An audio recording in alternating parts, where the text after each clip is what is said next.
All right, good morning, good afternoon, everybody. Welcome to everyone who's joining us for this event. We're here for Ashton Arnoldy's dissertation defense.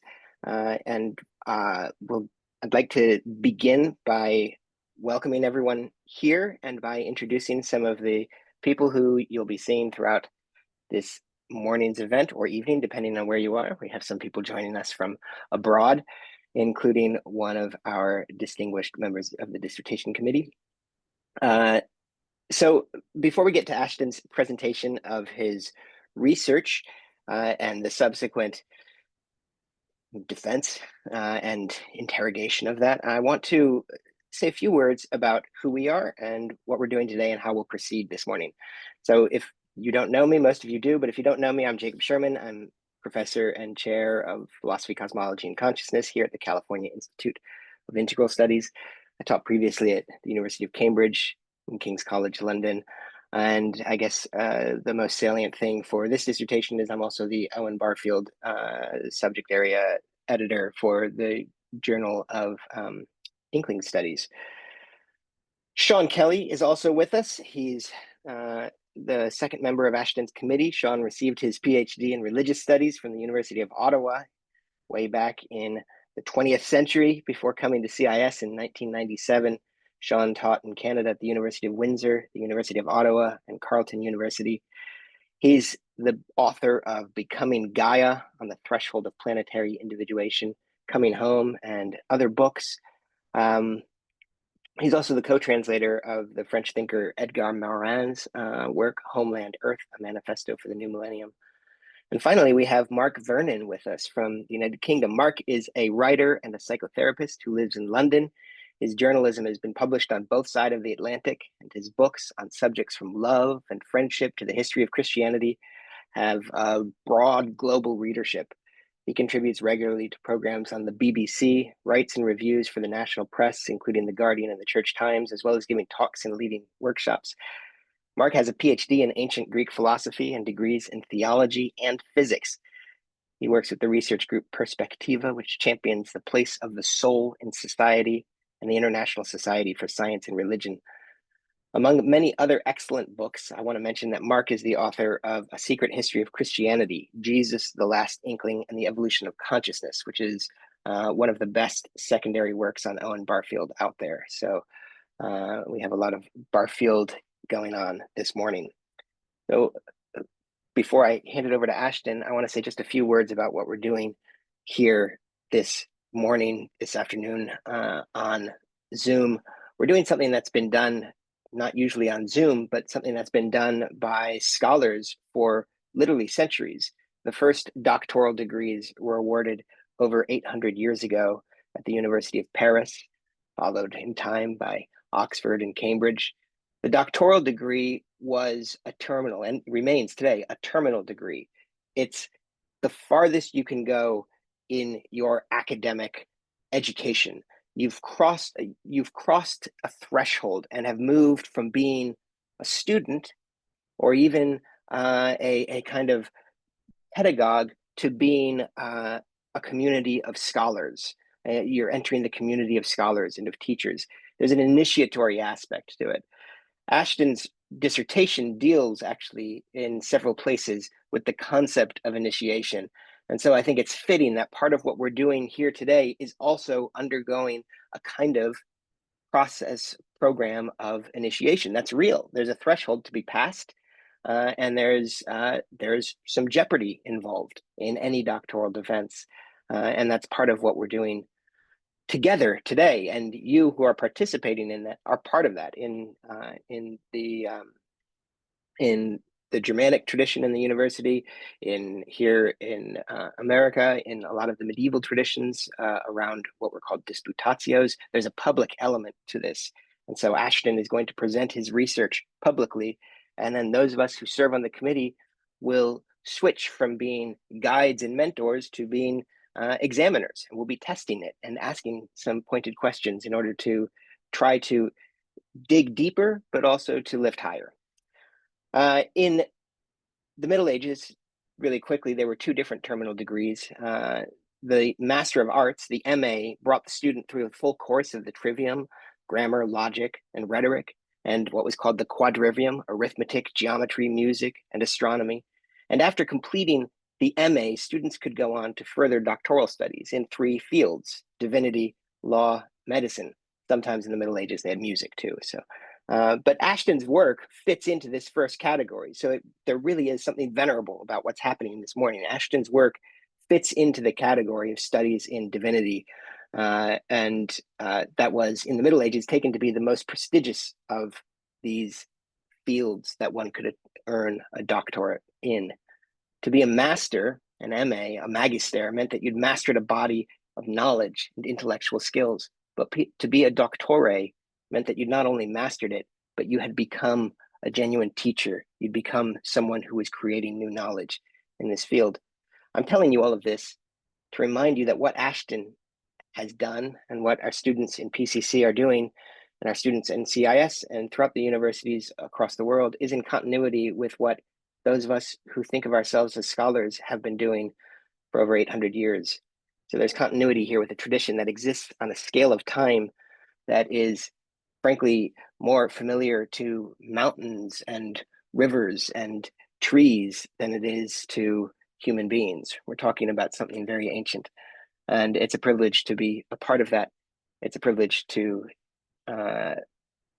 be on this committee. And at this point, I want to hand it over to Ashton and invite him to tell us more about what he's been giving himself to in his research and his writing over these last several years. So Ashton, please, I'm going to hand the stage over to you. Thank you, Jake.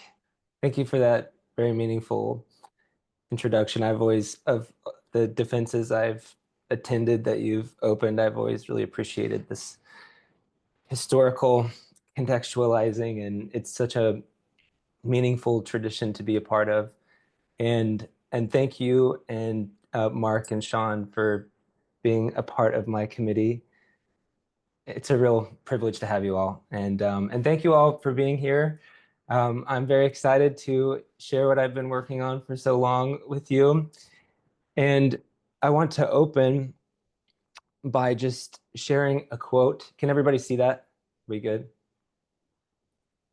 No, you haven't shared your screen yet. Oops.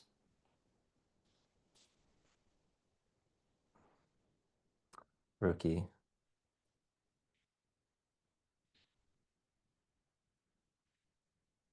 How about now? You have to put it in. Yeah, there you go. There we go. Great. So the title of this dissertation, Directionally Creator, comes from Barfield's work, and it's a kind of enigmatic phrase that I found really striking, and that I think a lot of people who read Barfield's work find striking. And I like to think of it now as a kind of emblem or symbol that might guide us into the future, the sort of dark unknown of the future. And in this context, this quote that I'm going to share from Barfield, he's speaking more specifically to a kind of ethic that would inform art making, but he also means it more broadly in an existential way as a kind of measure for how one might live the art of one's life. And if we expand that to include history, thinking of history as woven from many lives, we could think of it as something that might guide the future of human history. So without further ado, this comes from Saving the Appearances. Barfield writes, "If I know that nature herself is the system of my representations, I cannot do otherwise than adopt a humbler and more responsible attitude to the representations of art and the metaphors of poetry. For in the case of nature, there is no danger of my fancying that she exists to express my personality. I know in that case that what is meant when I say she is my representation is that I stand, whether I like it or not, in, I do not love the expression, but I can find no defter one in English, a directionally creator relation to her. But I know that what so stands is not my poor temporal personality, but the divine name in the unfathomable depths behind it. And if I strive to produce a work of art, I cannot then do otherwise than strive humbly to create more nearly as that creates and not as my idiosyncrasy wills. So that's perhaps enigmatic, and hopefully what that means will become more clarified throughout the course of this defense, though I think it will continue. It's still a mystery to some extent for me. It's a mystery to live it out. And to begin, I also want to provide a little personal background. So prior to arriving in PCC, the Philosophy, Cosmology, and Consciousness program for the master's, I came in 2017 to San Francisco. I had a year prior completed my BFA in film production, so I was really interested in how what we explore in PCC, things like the evolution of consciousness, the roots of the ecological crisis, how art might participate in shaping a better future.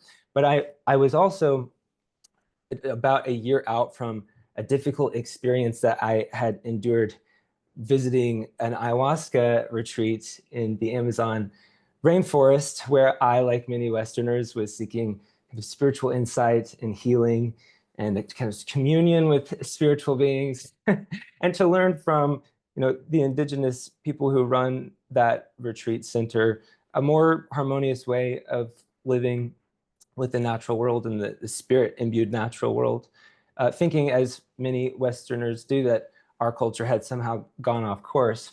And I had a very profound, life-changing experience there that also left me sort of mentally destabilized and quite uncomfortably porous. And I learned that there is actually something good about ego boundaries and the importance of maintaining them. And so after that experience, I was really left with these burning questions around, well, now I would like to not have such an intense experience, but I would like to cultivate a relationship with this reality that I now know for a fact is true. But at the same time, I want to maintain sanity. So how can I do that? These were intense questions that I came to the Philosophy, Cosmology, and Consciousness program. And so in addition to discovering this notion of the evolution of consciousness, which is very central to what is taught in PCC, it's not the only frame. Another important concept is this notion of the Anthropocene. And for those who are unfamiliar with this term, anthropos means human. And the Anthropocene is this term that geologists and other scientists and people in the humanities use to refer to our epoch, geological epoch, where the human species, a geophysical force impacting all the systems of the planet. We've firmly established our thumbprint on the planet. How do we relate to this without destroying ourselves and the rest of the biosphere? So this is one of the challenges that I've marked out in my dissertation for a philosophy of history, which is one way to characterize what Barfield's account of the evolution of consciousness is. And one of the challenges to grapple with in telling a more planetary, integral, ecological account of the evolution of consciousness, or a philosophy of history, is to avoid reducing human culture or human history, which has been defined in the modern era as being unfolded by rational agents who are responsible for themselves, not acting on behalf of the supernatural, but are rational individual agents,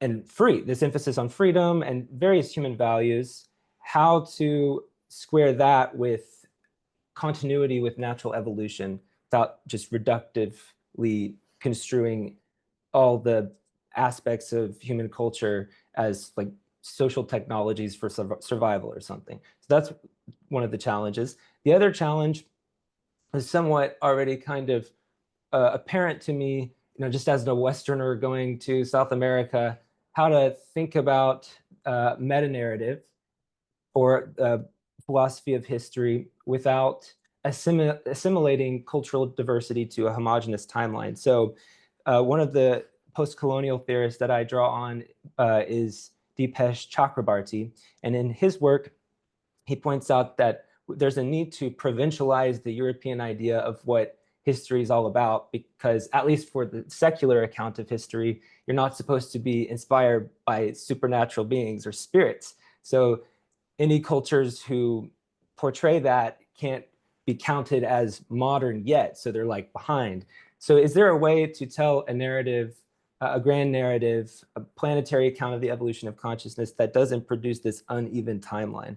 That's one of the challenges that I tried to address and, of course, don't completely answer in the dissertation. And then the third challenge that I feel like Barfield's work is very helpful for orienting us towards is the technological challenge. So how do we unfold our creative powers of innovation without destroying ourselves and the planet? How do we even maybe remain human? And what ought to inform innovation? And so my major thesis really, particularly with respect to the claim that Barfield's metanarrative is just another colonial imposition of an ideology that was just sort of cooked up to justify power dynamics, which some metanarratives certainly have, that his participatory approach to the theory, which is inspired by, as we'll see, Johann Wolfgang von Goethe and Rudolf Steiner's expansion of that, and even just the Neoplatonic lineage, that for him, the theory of history that he alights to, or that alights within him, isn't something that arises as an experience, like a perception. And we'll see how he arrives at that. He arrives at that through what he calls primarily semantic history, which refers to the history of meaning in language and how a certain transformation that he discerns, and he was limited to the Indo-European languages, what that implies about a transformation of human experience over time. And in the opening of my dissertation, I contextualized Barfield's work and what it has to offer us, and what I was referring to as our post-secular moment and the legitimacy crisis that attends that. So I primarily in this section draw on the work of Charles Taylor, especially his book, A Secular Age, which he published in 2007.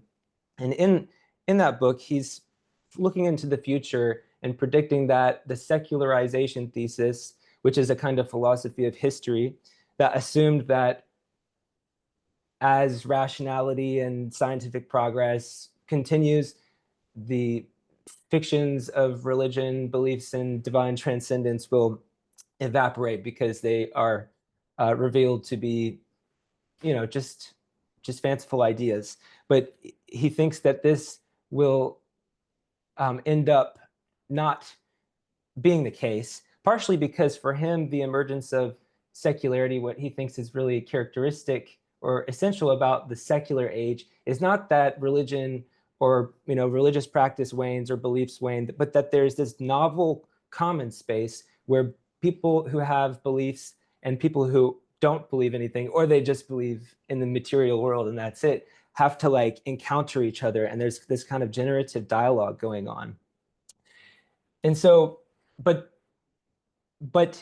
this crisis that I'm referring to is more related to the fact that there in our time there are many that have become unsatisfied with the immanent frame, as he describes it, where what's highest for human beings is prescribed by us, and there's nothing beyond.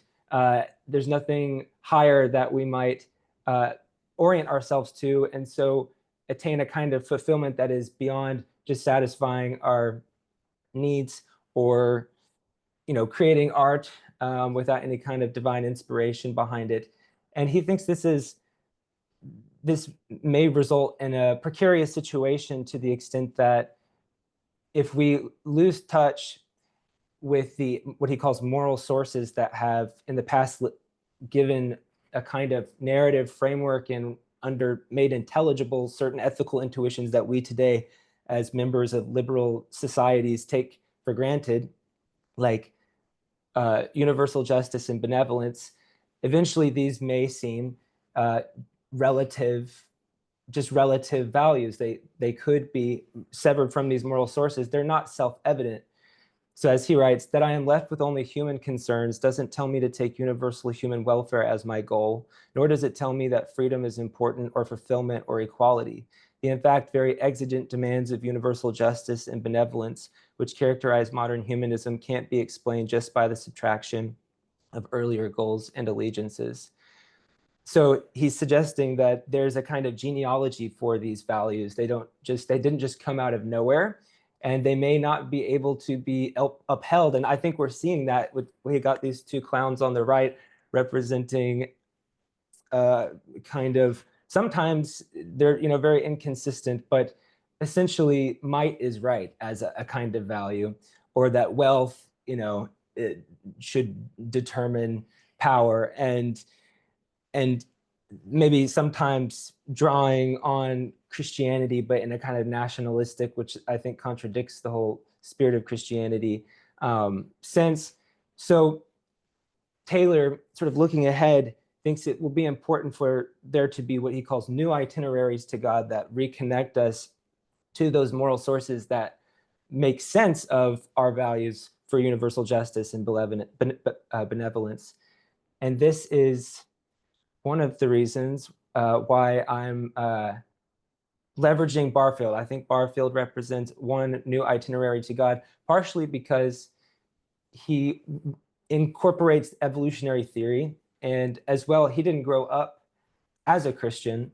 He grew up agnostic, and so he sort of is relatable for anyone who is coming from a more skeptical perspective. He really came to his conviction in the incarnation in Christianity through his semantic history, as we'll see. And I also just want to say from the outset that the Christianity that I'm talking about here has never been perfectly realized, is an ongoing revelation, and is also not mutually exclusive with other forms of revelation, other practices, and doesn't exclude the reality of other kinds of spiritual beings. And I'd like to ground Barfield, and we could phrase it in different ways, but in a lineage I will refer to as Christian Hermeticism. And so there are certain aspects of this perspective. One of them is that the world is legible, that the world can be read, that the world is a speaking world. And this is shared with many traditions around the world. And we could say that it's a world that's grounded in what Charles Taylor calls an ontic logos, or there's this cosmic principle of intelligibility that is also a power, and in Christianity becomes identified with the second person of the Trinity. So the world is a theophany, it's a revelation of the mind of God. And another aspect of this tradition is that because the world is just not a collection of material objects, but is ensouled and full of value, in order to know this world, one has to transform their self and to come into comportment with the Word or the divine logos, the second person of the Trinity, which it was understood as like the bond of creation. If you think about the logos, the principle of intelligibility, is that which ensures or the possibility of knowing the world, but also practicing, for example, experimental science and being able to reproduce what you found, or even the very fact that we can communicate intelligibly to each other and understand each other. You could think of the divine logos, the Word, as the bond of creation, as love, divine love. And then the anthropos, the human in this worldview, is conceived as a microcosm, which doubles as microtheos, because to be microcosm is to encompass the whole cosmos consciously, to potentially know it, and to have this potential implies some connection or participation in divine transcendence, so the human as imago Dei, even though we could say that all creatures participate in the imago Dei. But the question is, how, in what way? So we'll explore that more, how the human does in a particular way.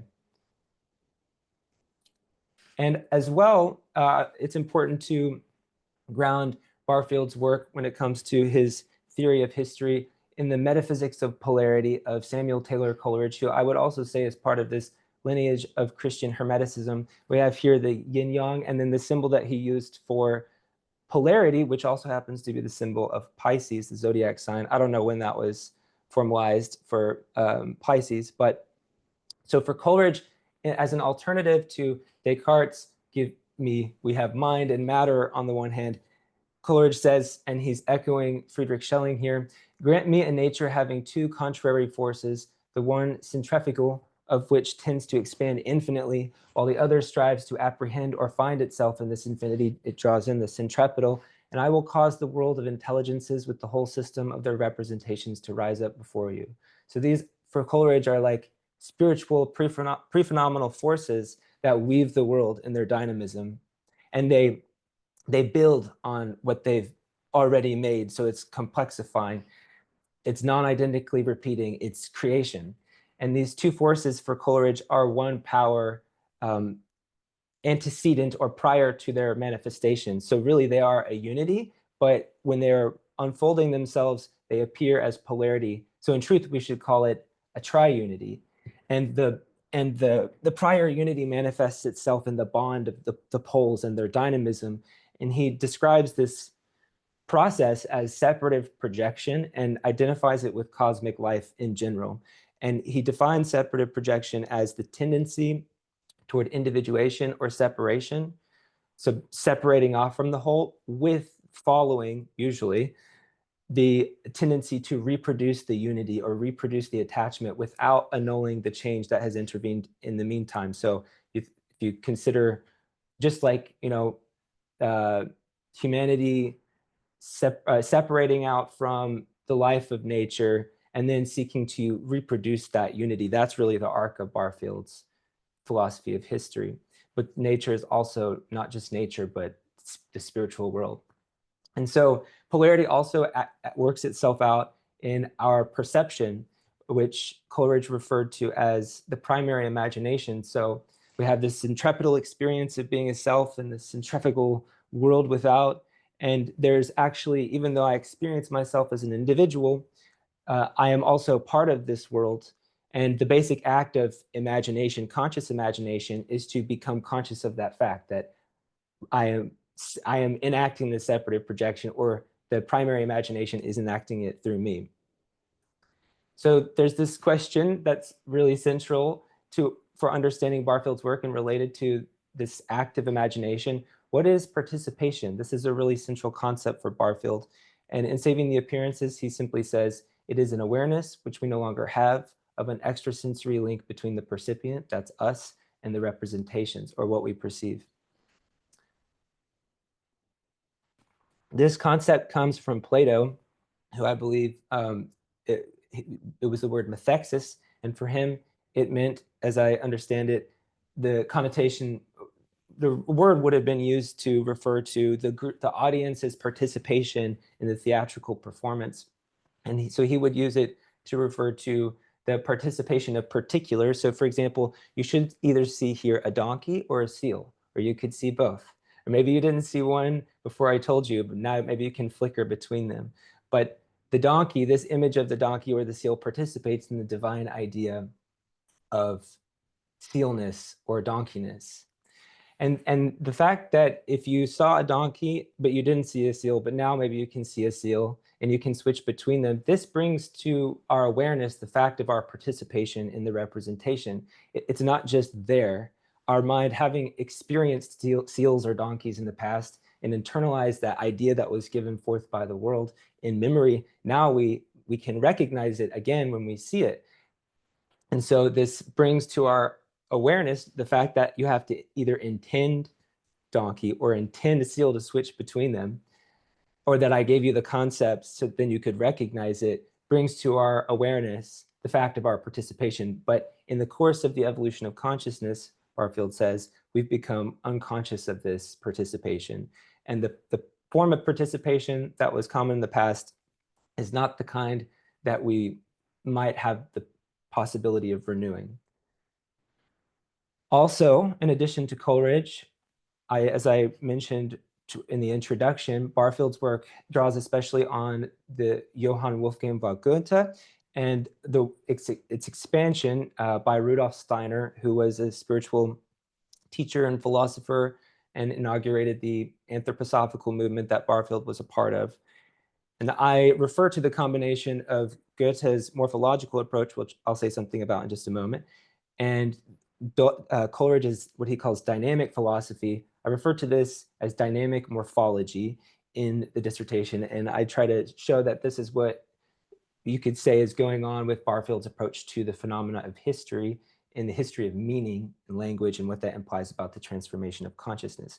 So for Goethe, who was alive at the same time as Newton, he appreciated the advances in experimental science, but he was concerned that the emphasis on abstraction and hypotheses and theories that issued from abstraction were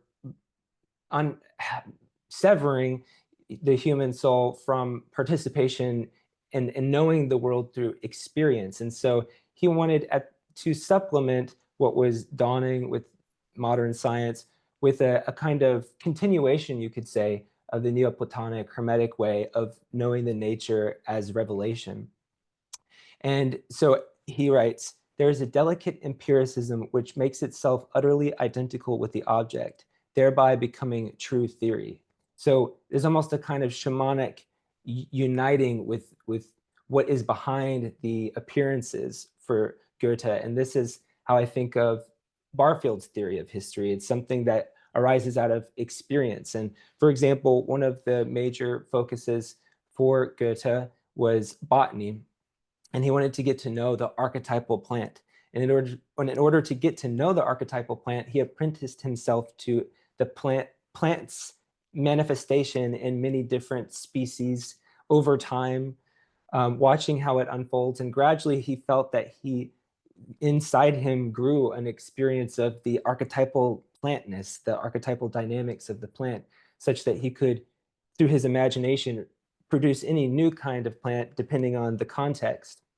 And so the experience of the archetypal plant for him is the theory, and it's a dynamic one. And Steiner understood what he was doing with Anthroposophy and his whole method of initiatory development as expanding Goethe's method to a kind of clairvoyance. So the archetypal plant, yes, but for Steiner, the world is a revelation of many kinds of spiritual intelligences. And that's part of what his path of spiritual development leads one into, as well the potential to recollect the history of human evolution in the cosmos by attending to the phenomenal world, that there's a kind of latent cosmic history present that can serve us in our self-understanding. So now that I've been talking a lot about evolution, it would be good to clarify a bit more about like what Barfield means about when he says evolution, because many of us may, through our conditioning, associate the term evolution with something, a kind of notion of progress. Things are just getting better and better and better, and maybe also associate it with the survival of the fittest or something like that. But in an essay called Goethe and Evolution, Barfield says simply, he identifies evolution with Goethe's notion of metamorphosis. It is the mental image of one form gradually changing into another form and yet somehow retaining identity. So there's something is there continuously, but changing its form. So simply that. But then of consciousness, what is the evolution of consciousness? And so for him, semantic history depicts a contraction. This is what he thinks is implied in the change of word meanings over time, as we'll see. A contraction of meaning and therefore of consciousness, an evolution from wide and vague to narrow and precise, and from what was peripherally based to what is centrally based. So this will be essentially the awakening of self-consciousness through the polarization of subject and object. And in another essay, he says, we've gotten to know a lot more about less and less. So it's not just a good thing. And one thing we could say, one way we could characterize it is as a kind of fall. He also says that the evolution of consciousness portrays the progressive incarnation of the word. What does that mean? That is mysterious. So taking up the planetary challenge with this dynamic morphological perspective, this comes from a really great book called Metamorphosis, Evolution in Action by Andreas Suhanke, who is an anthroposophist and a Goethean researcher.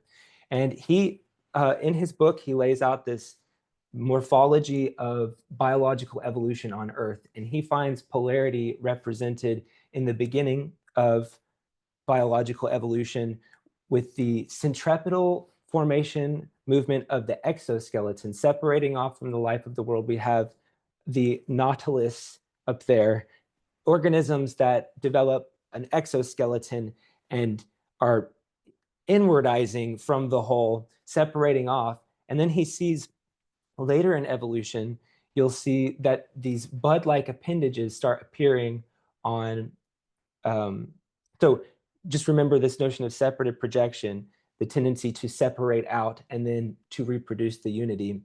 The exoskeleton is the separating out, and the movement to reproduce the unity comes with the emergence of the endoskeleton, which first appears, Suhanke thinks, as these little bud-like appendages on the outer surface of the body as a kind of portent of the future of limbs that grow, you could say, inward over the course of biological evolution. So we're thinking here not of creatures as just separate things, but life as a whole, and that humanity is part of that. And he thinks that, and if you look at the human as an image and consider the morphology of the human after going through this whole series, I highly encourage taking up the book.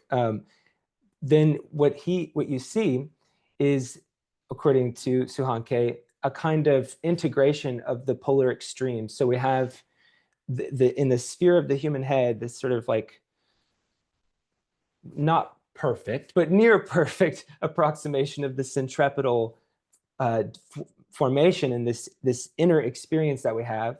And then in the outreaching non-instrumental, well, can be instrumental, hand, this gesture of reaching out to the world, which is embodied in our effort to know the world as well.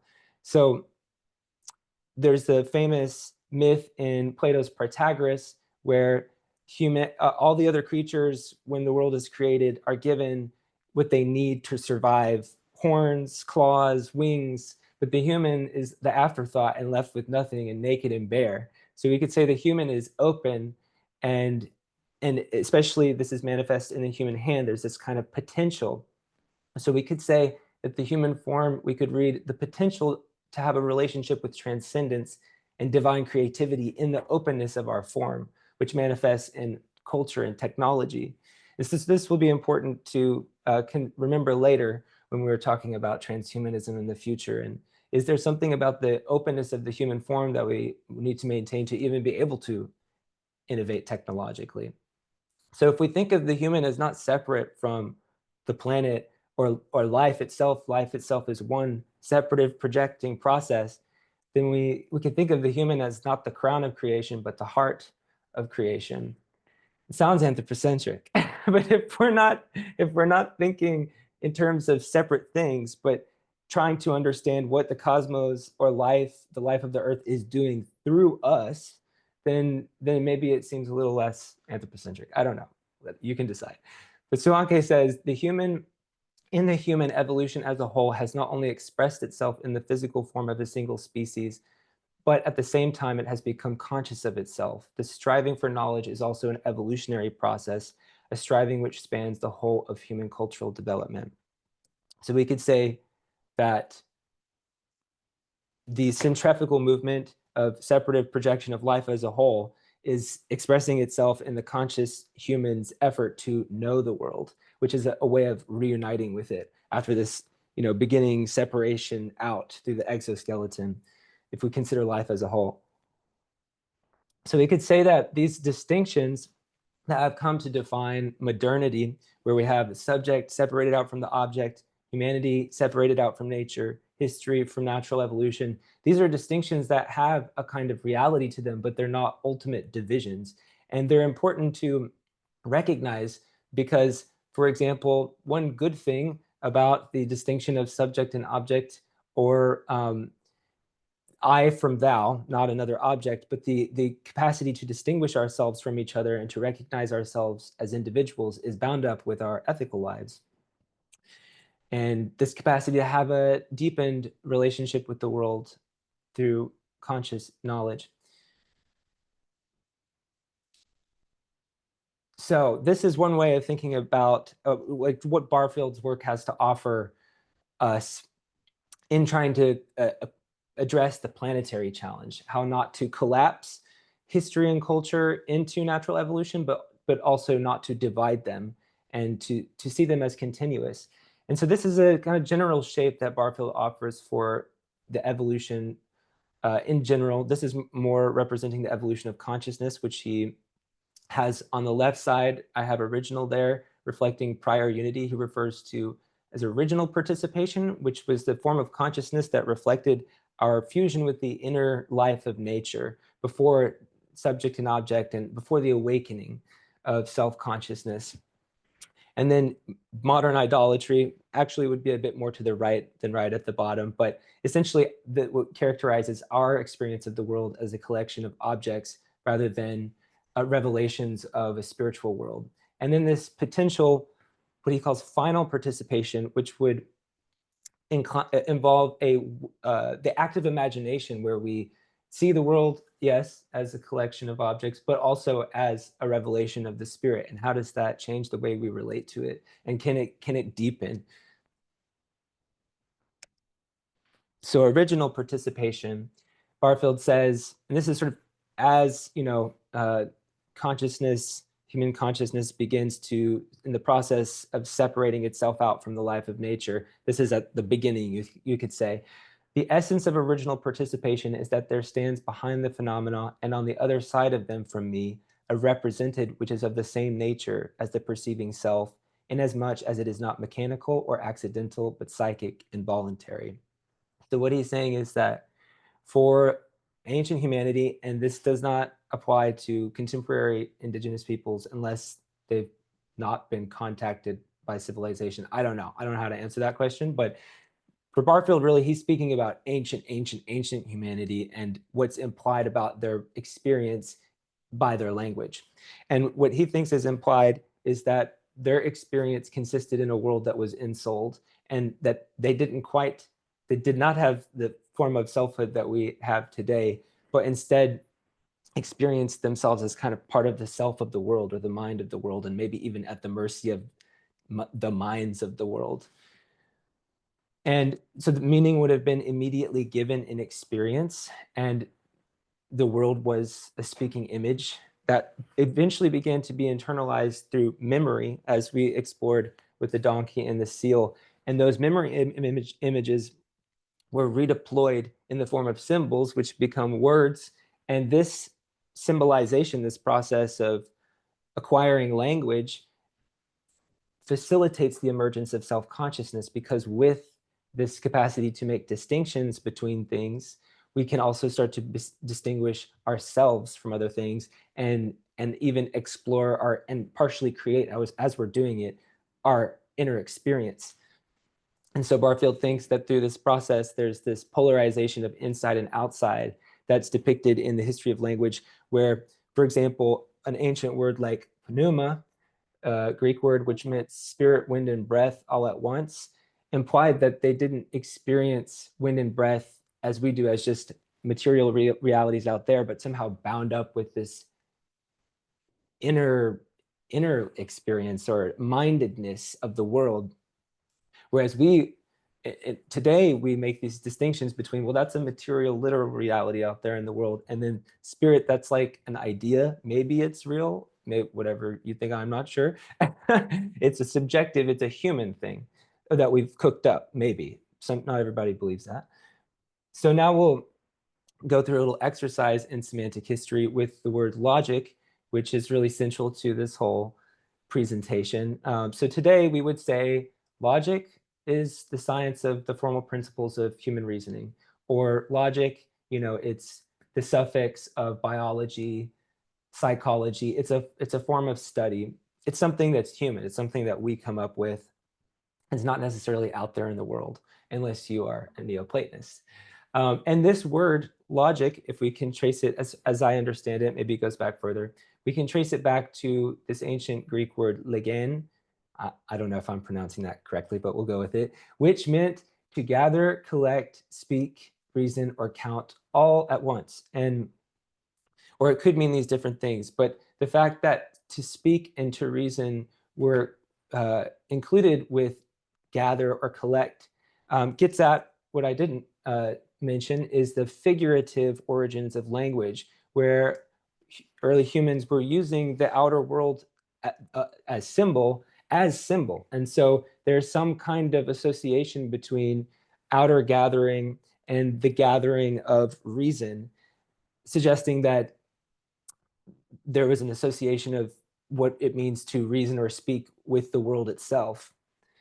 And from there, again, we go to, with the pre-Socratics, and especially Plato and Stoics after him, ever after, the notion of the logos, or as we explored with Charles Taylor, the ontic logos, the principle of cosmic intelligibility. And this is experienced as something without, and especially manifest in the fixed stars and the sun.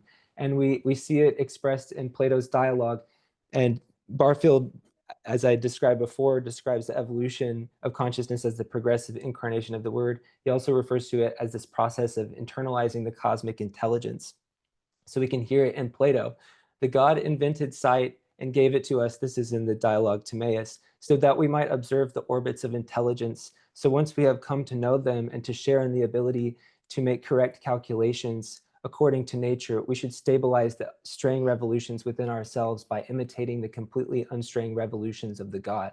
So there's this notion that the cosmos and the perfection of the fixed stars, which seem to be eternally doing their thing, and perfection compared to the wily planets who are doing all kinds of crazy things, going retrograde, that this is an image of a God, and that it is the source of our own intelligence, and by apprenticing ourselves, comporting ourselves to it, we become good, we become intelligent. So Owen Barfield says, the whole development and structure of thought and the dialogue is such that celestial astronomy and metaphysics are inextricably one. But then we get around the turn of the first millennium with the Stoics, Barfield says, who for whom the ontic logos was central to their philosophy, and who were the first to make the distinction of subject and object. Around this time, if there were a semantic historian who knew nothing about Christianity but was doing this investigation, wondering when this whole process of internalization reached a threshold, he would say at about the middle period of the period which his investigation had marked off, a man was born who claimed to be the Son of God and to have come down from heaven, and that he spoke to his followers of the Father in me and I in you, and that he told all those who stood around him, the kingdom of God is within you, and startled them and strove them to reverse the direction of their thought. For the word metanoia, which is translated repentance, also means a reversal of the direction of the mind. So for Barfield, this is sort of the incarnation of the human selfhood decisively, and a kind of turn of direction from this process of receiving from the centripetal movement of the macrocosmic intelligence into the human. And this leads us to a very short summary of Rudolf Steiner's larger cosmology that Barfield would have had in the background to try and get at what he means by final participation. And so I describe it as a willed renewal of theophanic imagination. You could also describe it as the cultivation of clairvoyance, kind of resuming our relationship with the spiritual world that shines through phenomena, gives the world to be, without annulling the emergence of our individual self-consciousness. So this is how Rudolf Steiner, among other things, describes the significance of Christ. He says, and it's important to know that in his large cosmology, there's been, as I referenced, a kind of fall, and we, in the cosmos that we exist in, and I'm still not completely sure about this because Steiner says so many different things, so it's hard to keep track of all the different narrative threads, but he says that the cosmos that we inhabit now is a finished work from which the angels, who are the pre-phenomenal or non-phenomenal forces that give rise to the world, processing from the triune Godhead, they withdraw regularly from their creation, and the creation kind of goes on, having appropriated that activity. And so he says, our cosmos is a finished work, and that it could just totally go into non-existence if there weren't this kind of reinvigoration through Christ. So he says, with Christ, the free element of God entered into the calculable element of earth. Christ works in absolute freedom in that calculable element. And in this way, he renders innocuous the mechanical only way of thinking. And then Barfield, kind of getting at what final participation signifies, he says, now that there's this awakening of self-consciousness, we can be the conduits for the divine name, which is the divine logos, but also this host of creating beings to create through us and to lift up the fallen creation. So he says today, there, and he doesn't specify here, there, and he means the angels, which Steiner also refers to as the gods. Life is the substance of our own wills. For the mind and the senses, the world is their finished work from which they have withdrawn their being. And the individual human, they will now have their present existence. That, I'm sure, sounds anthropocentric, but just, I guess, work with it, especially till we get to the end. So now I just want to address the postcolonial challenge. So I think that the participatory approach to theory really requires one to go through Barfield's semantic history, for example, and to see if an experience alights within, rather than accuse it to just be an ideology that's cooked up and imposed. So there's that. It's a different kind of epistemology here. But I do think, because Barfield relied upon primarily the Indo-European languages, it needs to be complexified. There's probably a more planetary narrative we can tell if we bring different language communities together and illuminate the shape of the various language lineages. I think that would be really exciting, be a kind of like research project. And then final participation, in contrast to modern historicism, which is like saying that you need only to have rational agents making history. This is a view where there's a maintaining of the rational intelligence, self-conscious agents, but an incorporation of that capacity to be inspired by the gods, and maybe to decide which gods we want to be inspired by. And I also think that this kind of transcultural religious studies research could further the process of separative projection, reaching for a new unity, if we bring the world's heritages together, which reflect different levels of polarization, and experience a kind of mutual enrichment. And also, in Steiner's worldview, there's a non-linear element to the unfolding of history, with reincarnation, people coming in with former lives, former cultural formation, and influencing the present.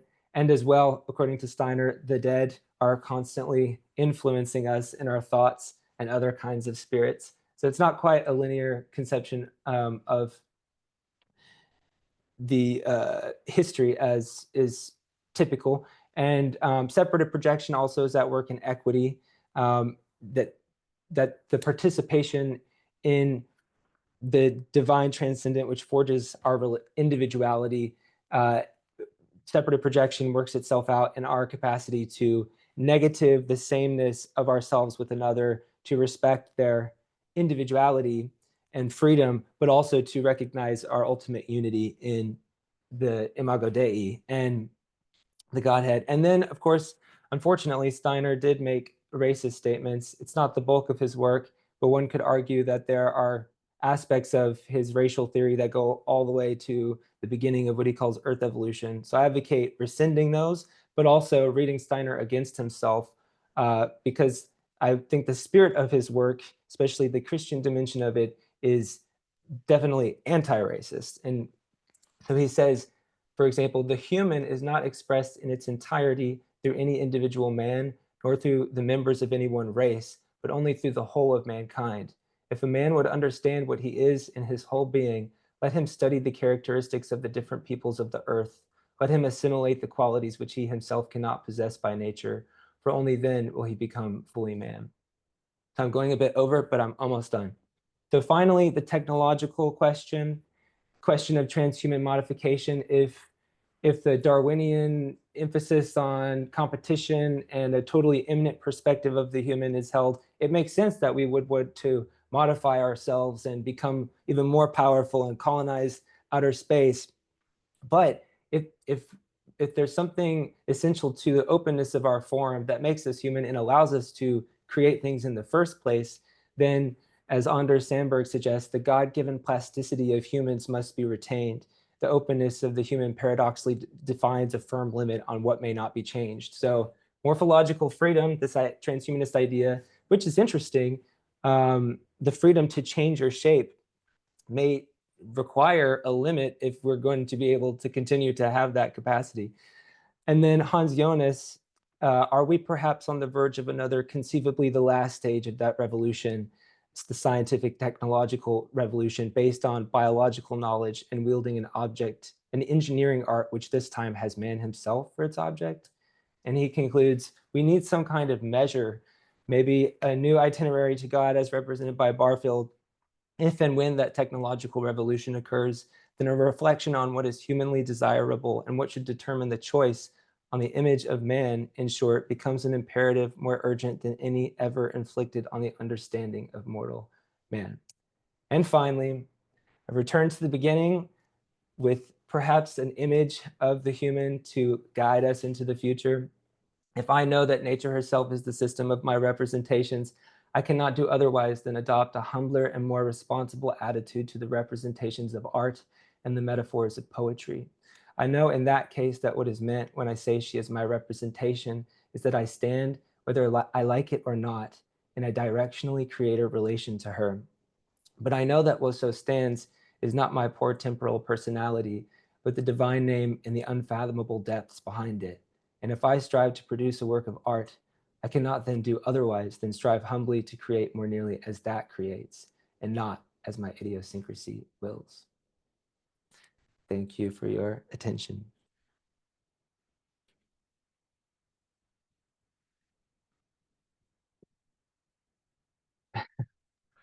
I forgot to mention on the page with the artists at the end that they're really showcasing their hands, and I think that's interesting. And these are artists that are all talking about, they're musicians, but they cross boundaries, genre boundaries, and they talk about what they're doing as world building. And I feel like there's that directionally creator notion like very present there. So anyway, I forgot to mention that. But thank you for your attention. Thank you, Ashton. So just as a reminder to everyone who's in attendance, now I'm along with the committee is going to have some time to ask Ashton questions. We'll do this round robin style. I'll start it off.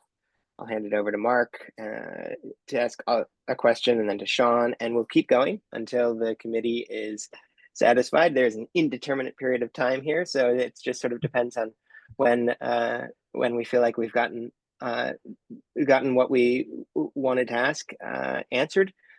We'll wrap up at that point, and then the committee will retire to a separate room. At that point, those of you who are here in attendance will be able to interact with Ashton and ask some of your questions yourself while we're off in a separate room deliberating. And before I ask my first question, I'll just say, for the sake of those who are in attendance, and Ashton knows this, there are 3 or 4 decisions that the committee can come to when in our deliberations. We can pass a dissertation without any changes. We can pass the dissertation with minor changes required, at which point the committee members will sign the form appropriately, and I'll have to wait as chair until Ashton's made the minor revisions that the committee asks for. We can pass the dissertation with, we can ask for major revisions, which would be significant enough that Ashton would have to resubmit a dissertation. And in some cases, a committee might decide that a candidate, that the project just isn't viable, and so they would be awarded a terminal MA instead of a PhD. So there's a lot on the line.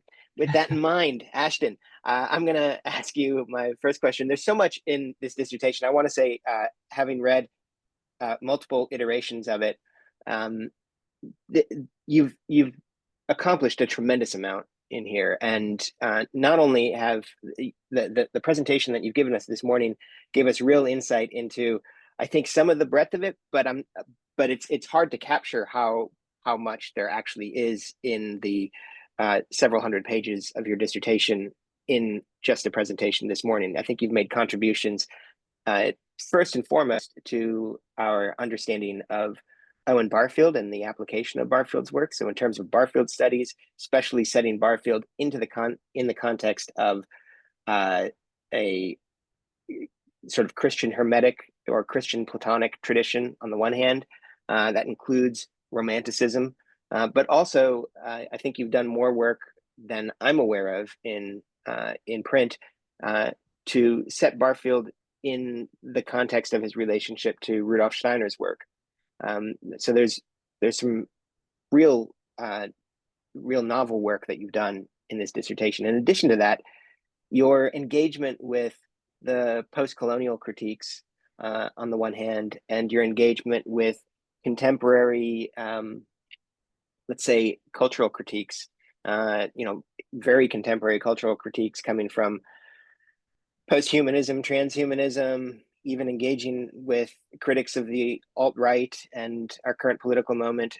Your application of Barfield's work and Barfield's and Steiner's work to all of this is also really breaking new ground. So it's a tremendous wealth of scholarship and reflection that you brought into this dissertation, which means there's also a lot of areas that I could ask you questions on. I think I'm going to start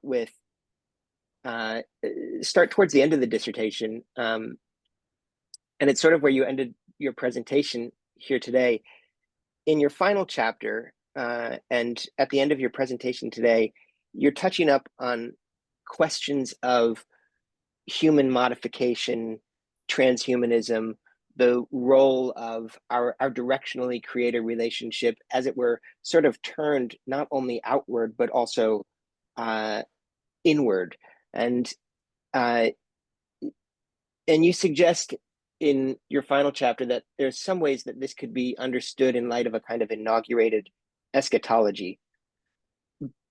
But given the Hans Jonas quote that you ended on, and given the focus of Barfield and in the background Steiner, given their focus on inner transformation rather than sort of outer modification, I wonder how you distinguish between a participatory evolution of consciousness and a technological or otherwise mechanical modification of the human organism. And that applies, that's really salient for our own time as these questions of, artificial wombs and things like this are increasingly being countenanced not only in science fiction, but as sort of imminent realities. So how do you think about that? Do you draw a distinction between the mechanical and technological modification of the human body or of the earth body, and the inner participatory transformation, not through, the other way to put it would be not through force, but through a kind of persuasion or resonance?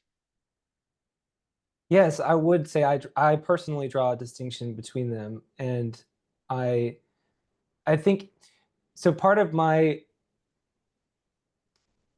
what's behind my framing of that is partially assuming that what I think is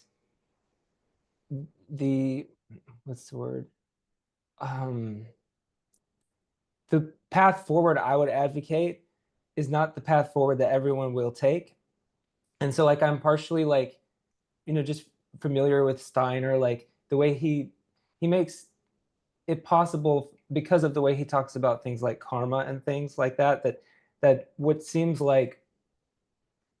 what might seem like an unfortunate or wayward direction for someone might have some kind of larger significance that I can't fully grasp.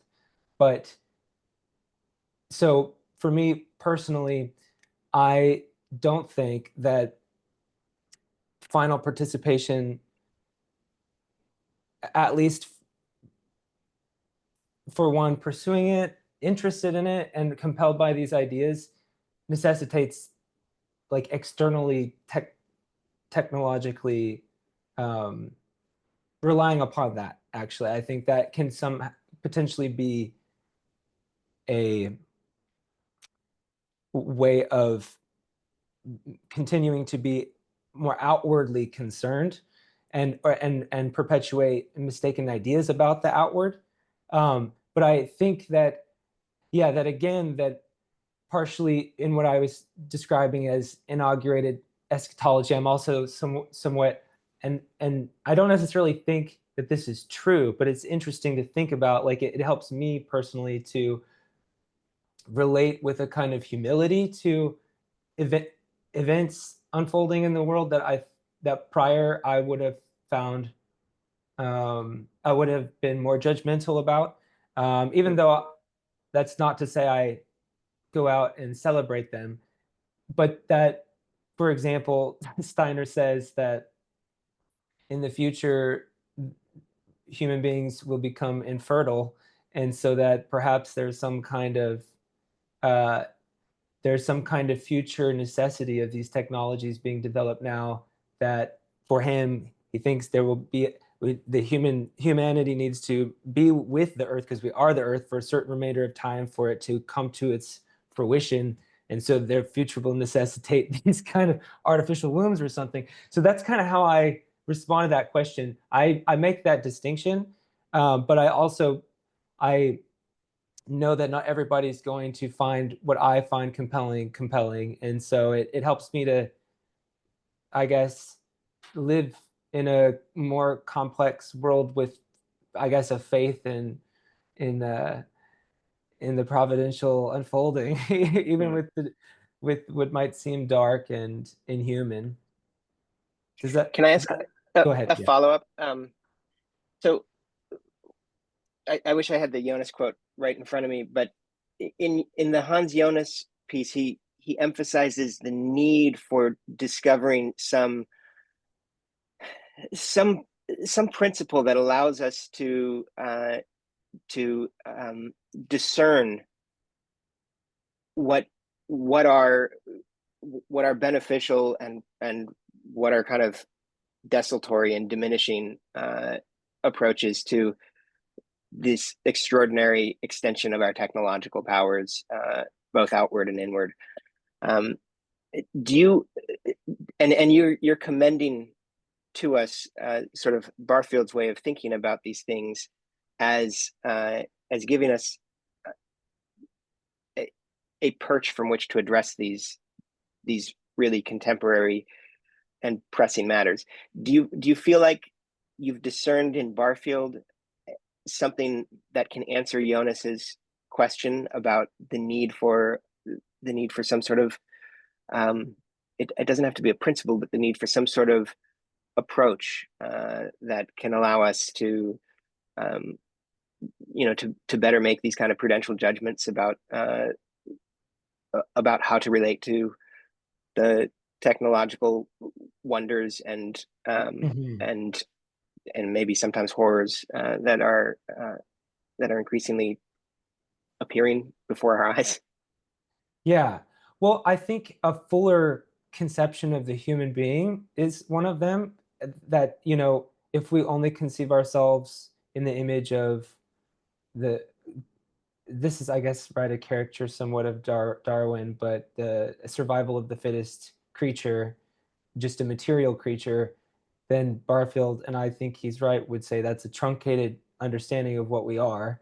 And if we are spiritual beings with these active powers that are laying dormant or latent that we can unfold, then it could be a mutilation to try and achieve them in a way where we're creating prosthetics that achieve it some other way by manipulating the electricity of our brains or something like that. But I also think that that in general, this kind of ongoing relationship with the the divine logos as like this sort of intuitive way of being in the world, because it's right, it's like it's always kind of contextual, the question ultimately, like we can have a more, I don't know if it's abstract, but this expanded conception of the human, like the super sensible aspects of the human as a kind of regulative principle for us, and like, and also our inherence in the larger web of life and our history, but that also that it's a kind of living inquiry, if that makes sense. Yeah, that makes sense. Something that's constantly renegotiated, but is measured against a fuller picture of the human being, as opposed to a sort of truncated. Yeah, and I feel like that's kind of important to emphasize, this like living, ongoing counsel with higher beings, maybe, because maybe, you know, what I described as like the openness of our form, reading transcendence off the openness of our form, maybe there are other forms that can look like that too, or be embody that as well, or that we could turn into, you know. So it's like, yeah, what will we look like or be like in the future? But also it's interesting, this is kind of a tangent, you know, I'm working on this journal issue with Alfonso Monturi on the sort of complexity of UFO phenomena, and one of the questions that often comes up is like, why do these beings often look like humans? That's an interesting question, you know, the human form. Rather than, is it, you know, you could just say it's projection, but maybe there's something about the human form as well, or humanoid form. Interesting. It's fascinating. I'd Yeah. love to follow up more on the Wild, yeah. tangent, but I want to hand it over and let Mark ask his first question before I come back to Great. things. Thank you, Jake. Look, just on that very last point, you should, if Simon Conway Morris, who's a Cambridge evolutionary biologist, like a big shot evolutionary figure, and he thinks that there's these convergences, and so the human form would be seen in other, you know, aliens of a certain intelligence. That so he's also very influenced by Barfield and his understanding of language. Wow. So he might be really interesting to pick up on that particular point. Yeah, definitely. But look, just to first of all echo what Jacob was saying about the breadth of your work, and it was very exciting to read this. You know, that isn't always said of academic work. You know, the what you're bringing together that Jacob's already outlined. There were lots of other elements that I was really grateful for what you've done in this. I mean, not least engaging with Steiner, who I find very difficult actually. You know, I'm really glad that you've not shied from his racism, and I think that, you know, if nothing else, that has a long, quite a long way to go, perhaps, in terms of how we reach Steiner. This kind of revisionist element that you're pointing to there gives us a kind of freedom in relation to Steiner, perhaps. But anyway, the thing I was hoping to pick up on is related to what Jacob was saying as well, actually.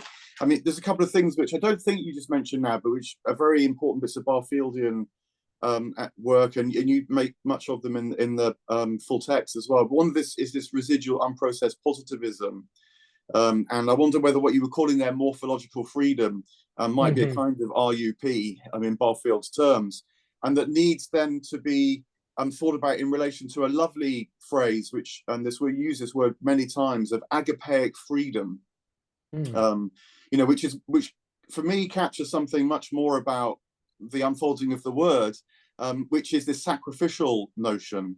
So my question is about, you know, could you say more really about that element, and link it maybe to also, you mentioned this Trinitarian dynamic, and there's a lot about that in the full text as well. But one of the ways which we can recognize the Trinitarian aspect is not, it's solely in relation to the contraries of Coleridge and so on, and a new kind of unity emerging as a result.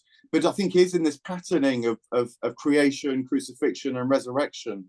This being maybe a dynamic that we need to tune into more and more as we're negotiating, as you're saying, through a very participative kind of way of navigating all these things you're talking about.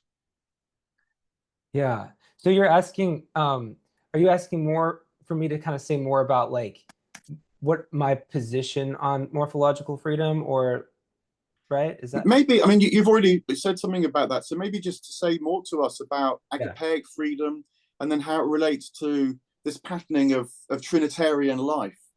I'm sort of feeling that is really useful for us now, and you are talking about that, so maybe you could say more about that to us now.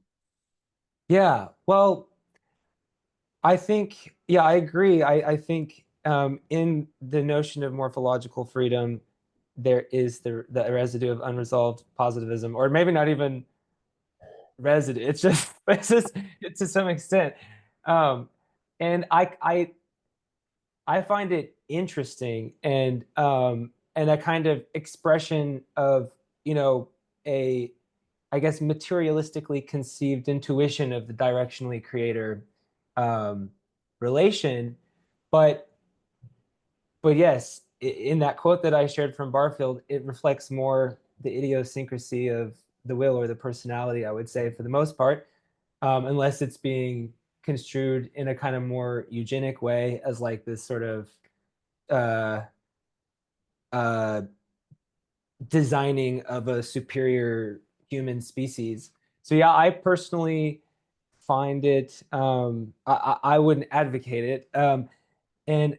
But also it's complicated, because it's not just about like becoming a more superior kind of creature. It's also, related to being trans and things like that. So like I personally, I guess, feel that I would advocate, for someone who feels really strongly about that to unfold that. And it kind of comes back again to my I guess orientation of a kind of humility with respect to what, this larger movements unfolding in the world, and not thinking that that the way that I think, or that this emphasis on just kind of the more agapic form of freedom, that can exhaust what needs to unfold in the unfolding of providence and mystery, and the individual karma that we all have that leads us to our personal unfolding. And so that's why I try to like make room for it to be something worth being curious about. And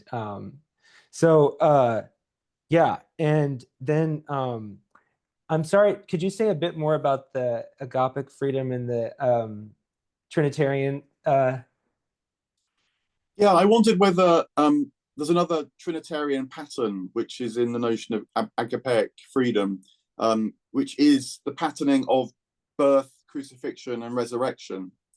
Which would be at a cosmic level in terms of the issuing of the word, as it were, from the Father and returning in the Spirit. So you could describe it in different ways. But in the life of Christ, of course, as the incarnation of the Word, as is remembered in the Christian tradition, that is a patterning that's cosmic too, and that helps us discern the welter of unfoldings that you're also describing there, and the confusion that can issue. Mm-hmm. Yeah. I mean, I guess it reminds me of Goethe, the saying that's attributed to him, "Die and become," and that being one way to think about selfhood, that is the kind of counter image of the obsession with our finite forms that we have, that we will die. And if we reincarnate, we might be someone else, like that totally different looking. And so it can be a kind of suffering to be so preoccupied with that as the limit of the self, but this agapic freedom in the self that arises, that is in the living out of the process, is it's something that isn't like an abstract answer to who am I, but like a living it out.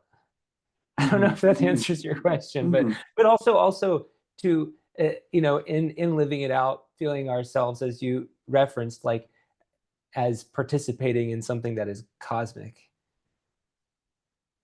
I don't know if that answered your question. Yeah, no, thank you. I mean, another way of putting it is you had an image there of Trump and Musk, and yes. Want to distance yourself from them.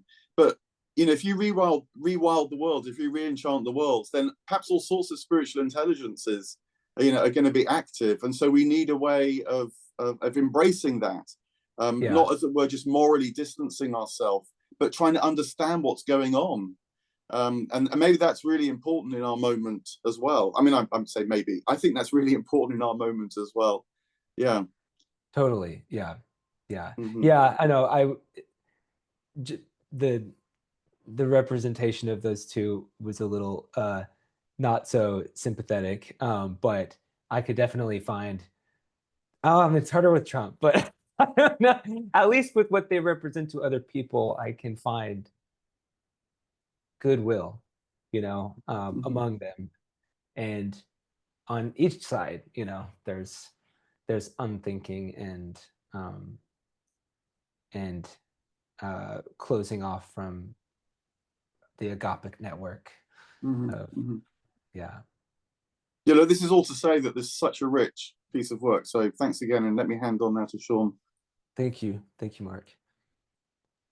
Thank you, Mark. Ashton, well, Jake and Mark have already said in their initial comments much of what I was going to say in my initial comments in terms of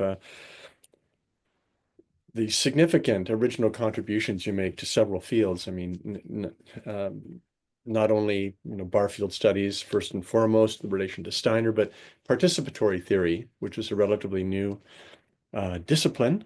I think you make really substantial original contributions at a theoretical level. But more than that, I mean, reading the dissertation, it's, those of you who haven't read it yet, I mean, it's elegant. It's both learned and elegant. And, it's rare to have a 400-page text that you actually look forward to sitting down for the next installment when you're reading it. It's often, or it can be, a grind to make one's way through a long dissertation. But in your case, Ashton, it was truly a delight and inspiring. So I learned, I kept on learning new things. I was inspired. It made me want to, for one thing, read more Steiner.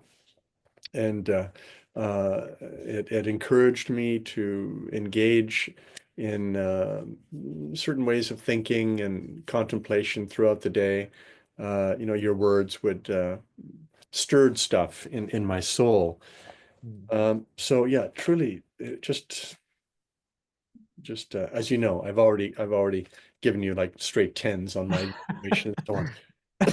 And as you know, I had some little questions for you in the reading, and I know that you have already responded to some of them, particularly around Hegel. As those of you who know me would know that I might get charged and stimulated if I perceive that Hegel is being unfairly represented.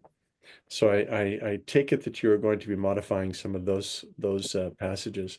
But let me ask you this, and it's a rather complex question. It's overlapping, but it seems so. On the one hand, this is a theoretical dissertation. I mean, clearly, it's a theoretical dissertation, a very ambitious theoretical dissertation. But unlike many theoretical dissertations, it is written, it appears, or you tell me, from an emic point of view rather than an etic point of view. Those of you who don't know the distinction, it's written from within, at least from, yeah, the author is working from the experience of living within the worldview and the worlds that the author is speaking about and theorizing upon, right? So it's not merely a third person objective consideration of this material at a theoretical level, but you're coming at it from the inside, as it were, which is appropriate given the nature of participation. And so it, in a sense, it's the only authentic way to approach what you're doing. Okay. So you began with your biographical sharing of how you implied that you had in that experience, that psychedelic experience or sacred medicine journey, a direct experience of what Steiner might call supersensible realms or realities, which so one question might be, well, did they match what you were reading about in what you've read about in Steiner? Did your own experience, this is one question, looking back at that experience, how well does it match what you went on to study in depth through Steiner about his clairvoyant perceptions of the sensible world, on the one hand, but also, more importantly, perhaps, now that you're at this point in your studies,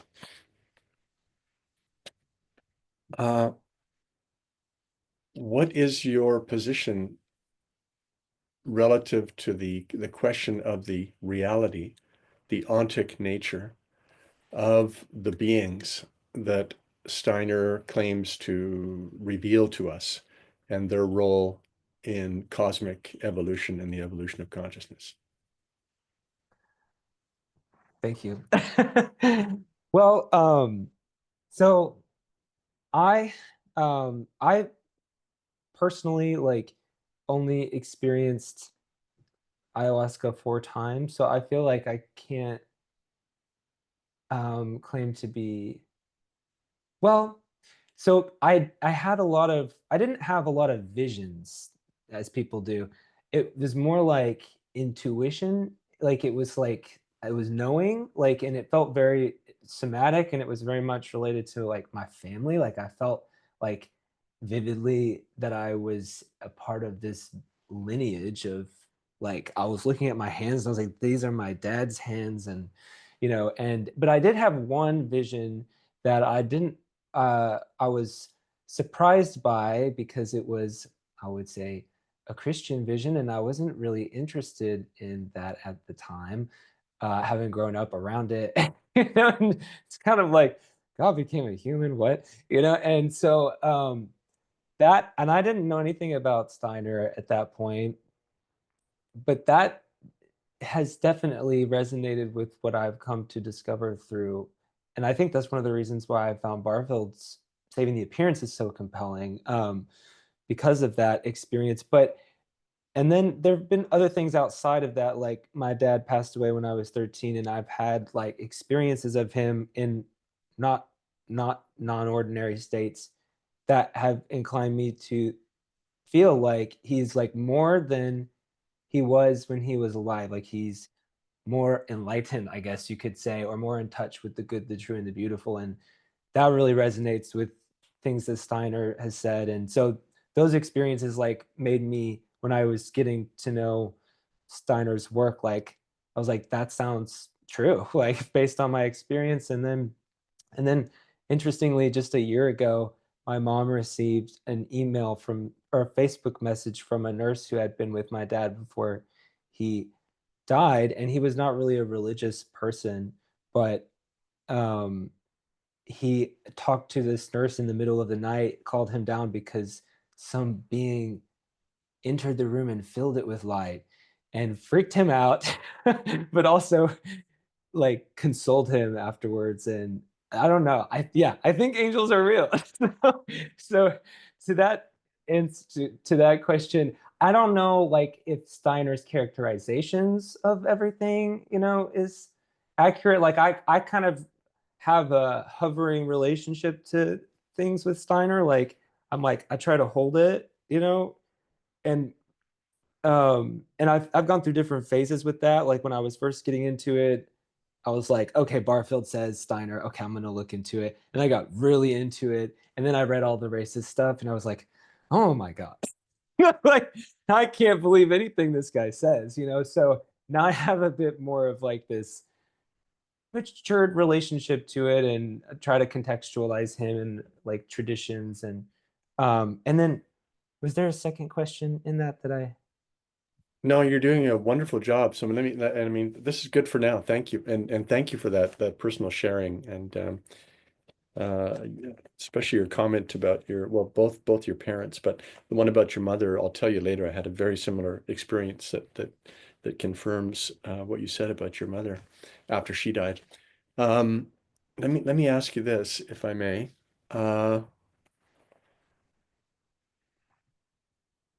Okay, there's so many questions I want to. I'll ask this one. Okay. If, as many believe, there is every likelihood that humans won't be able to halt the sixth mass extinction underway. As we're right on the edge. There's like wild mammals on Earth, right? All of the remaining wild mammals on Earth constitute less than 3% of the biomass of mammals on the Earth right now. The rest are humans, cows, pigs, and chickens, right? Cats and dogs. And those populations of wild mammals are just, on the edge. That's just mammals. I won't go through the whole litany. So if we're not able to stop that, and if, therefore, human industrial civilization, at least, which depends upon our other than human kin, collapses, obviously this would be the end of the transhumanist dream, as Musk and his acolytes are imagining it. But how would what would that imply about Steiner and Barfield's vision, the eschatological vision, and how would that, like, yeah, if you take that threat seriously, obviously if you're a literalist fundamentalist Christian, it's not that big of an issue, because part of the story is that this world is not only fallen but is destined to for a final reckoning, prior to the second coming, etc. But in Steiner, Barfield, and Arnoldy's vision of grand eschatological vision and movement towards final participation, how would you relate that vision with this looming possibility of imminent of end times? well, for me personally, I just I don't have like a confident vision of the future, in the sense that like I don't think I know what's going to happen, but in the end of my dissertation, I touched a little bit on like, and when I was responding to Jake's question, that Steiner, like this, this vision of cosmic metamorphosis and like the planetary process like coming into being and creatures coming into being, and then there's this process of like decay and falling away and going to sleep, essentially, that I feel like sometimes there's not really, and Raymond Panikar talks about this in The Rhythm of Being, there's a kind of rejection of the possibility of decline, or just implicitly among a lot of well-intended environmental activists um, and also kind of negatively expressed in the aspiration to colonize other planets, that things could just go on indefinitely whereas this, I feel like, more organic view necessitates a death phase, or at least that's just an integral part of it. And that's sort of how Steiner presents. He says the earth is already in its decline, and I don't know if this is true, but he also he doesn't talk about the future as if it's totally determined, that instead there's sort of like contours, there's ideal paths into the future, and there's less ideal paths into the future. And so he makes room for potentially accelerating, right, like the decay or the decline of the earth sooner than it should, because I guess for him and Barfield, the should, because they think the earth will become a star, because there will be like this, for them, like if final participation in the spiritual development unfolds, then the earth becomes more like the sun and they reunite, because that's how the planetary metamorphoses work. It's this process of separating out and then reuniting, and it has a kind of moral dimension to it. But also what seems like death to us in this earthly, for them, in this earthly context, is actually more, well, sorry, our existence here is more death-like than, for them, the existence in the higher worlds, which we, for them, have fallen away from. So yeah, I guess in this kind of the future of like the earth, this earth, the material earth for Steiner, like it's kind of dark, honestly. But there's this hopefulness in staying with the darkness, because the darkness is as necessary as the light for the full process, and out of the darkness comes a new dawn. And so I don't know how to, it gives me a kind of just this frame, whether it's true or not, it reframes like the sort of default orientation I had prior of just like anxiety and like things need to be a different way. And now I feel a kind of more like courage to just keep participating and bringing the good, and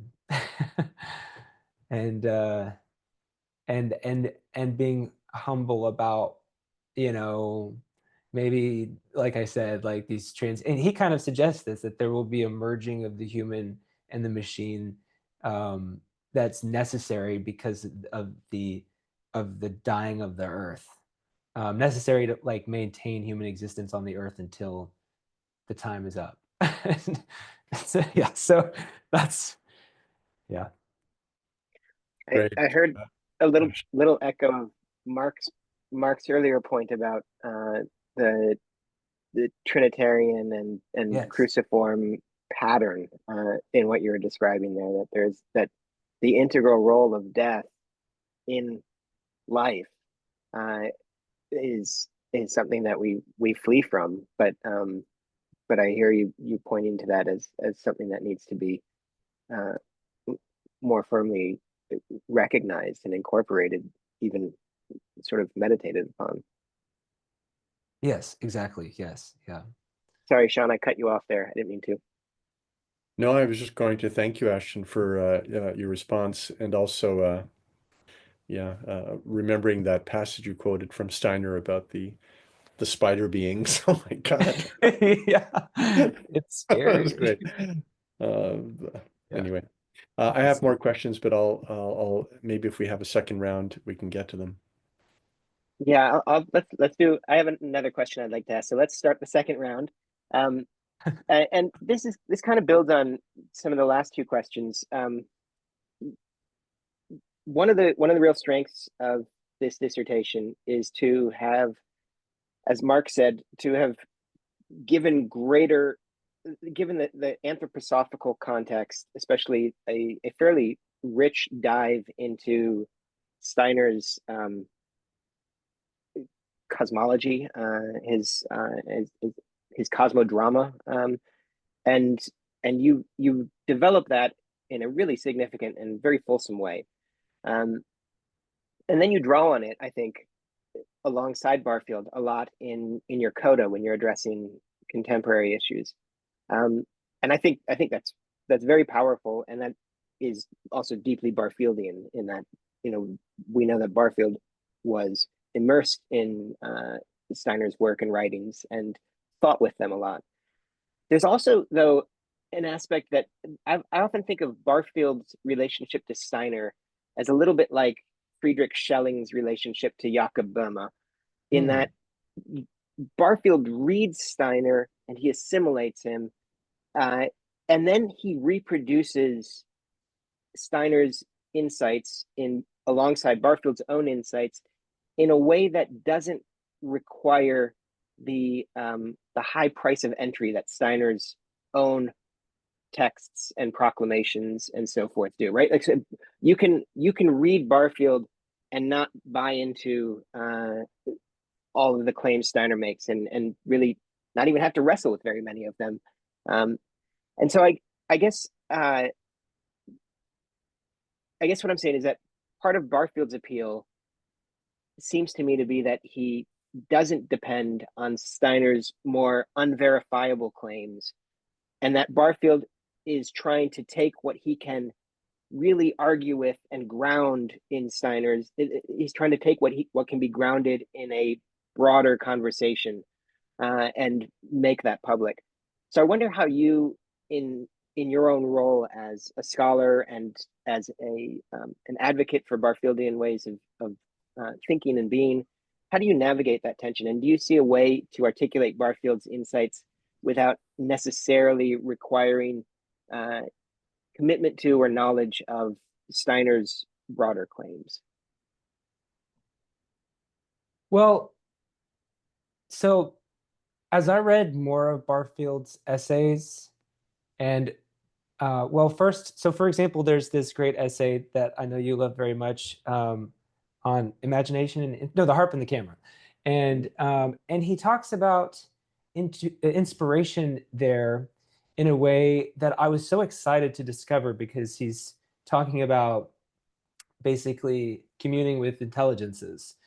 And the way he put it was just so clear and exciting, and thematizes the maintaining of the self-consciousness without like getting blotted out, you know.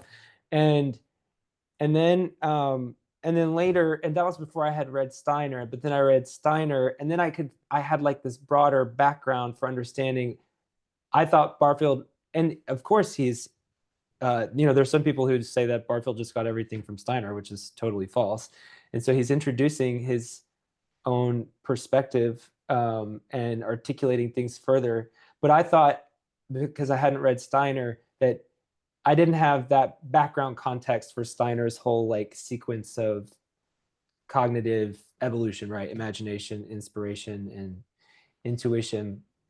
And so I just used it as an example to say that I had a better understanding of what Barfield was saying about inspiration, discovering that in Steiner, like there was just more to explore in addition to what Barfield already kind of opened up in me in a clearer way than sometimes Steiner does, because sometimes with Steiner it just all gets mixed together. And maybe even maybe like I was mentioning this to you the other day about like trying to reconcile the different narrative sequences that Steiner gives. Like he talks about epochs and phases, and I was like, I'm trying to bring them into accord with each other, but I raised the question, like, is there an accord? I don't actually know. And so yeah, I feel like this notion of the directionally creator relation and this reversal that Barfield talks about, the reversal of like, he says from the active object to the active subject, and passive therein, that there are certain aspects of his work that are very much reflective of the evolutionary cosmology in Steiner. And so particularly I feel like with final participation, I feel like that concept, it lends itself to people who are interested in Barfield making it something else, maybe, which isn't a bad thing. It's just it's something that happens, right? In philosophy, people different interpretations of something, but I feel like I got more clarity as to what all final participation in particular might entail by having more of the background of Steiner, whether it's true or not, whether it ends up being accurate or not. But you just get a little bit in Saving the Appearances, for instance, like gesturing towards Goethe. And that is, for Steiner, kind of just the beginning, right? Tending to the world as image. But then there's like, he says, if we enhance figuration even further, then maybe eventually we'll be communing with the beings that are giving rise to the phenomena, or they're continuous with the phenomena.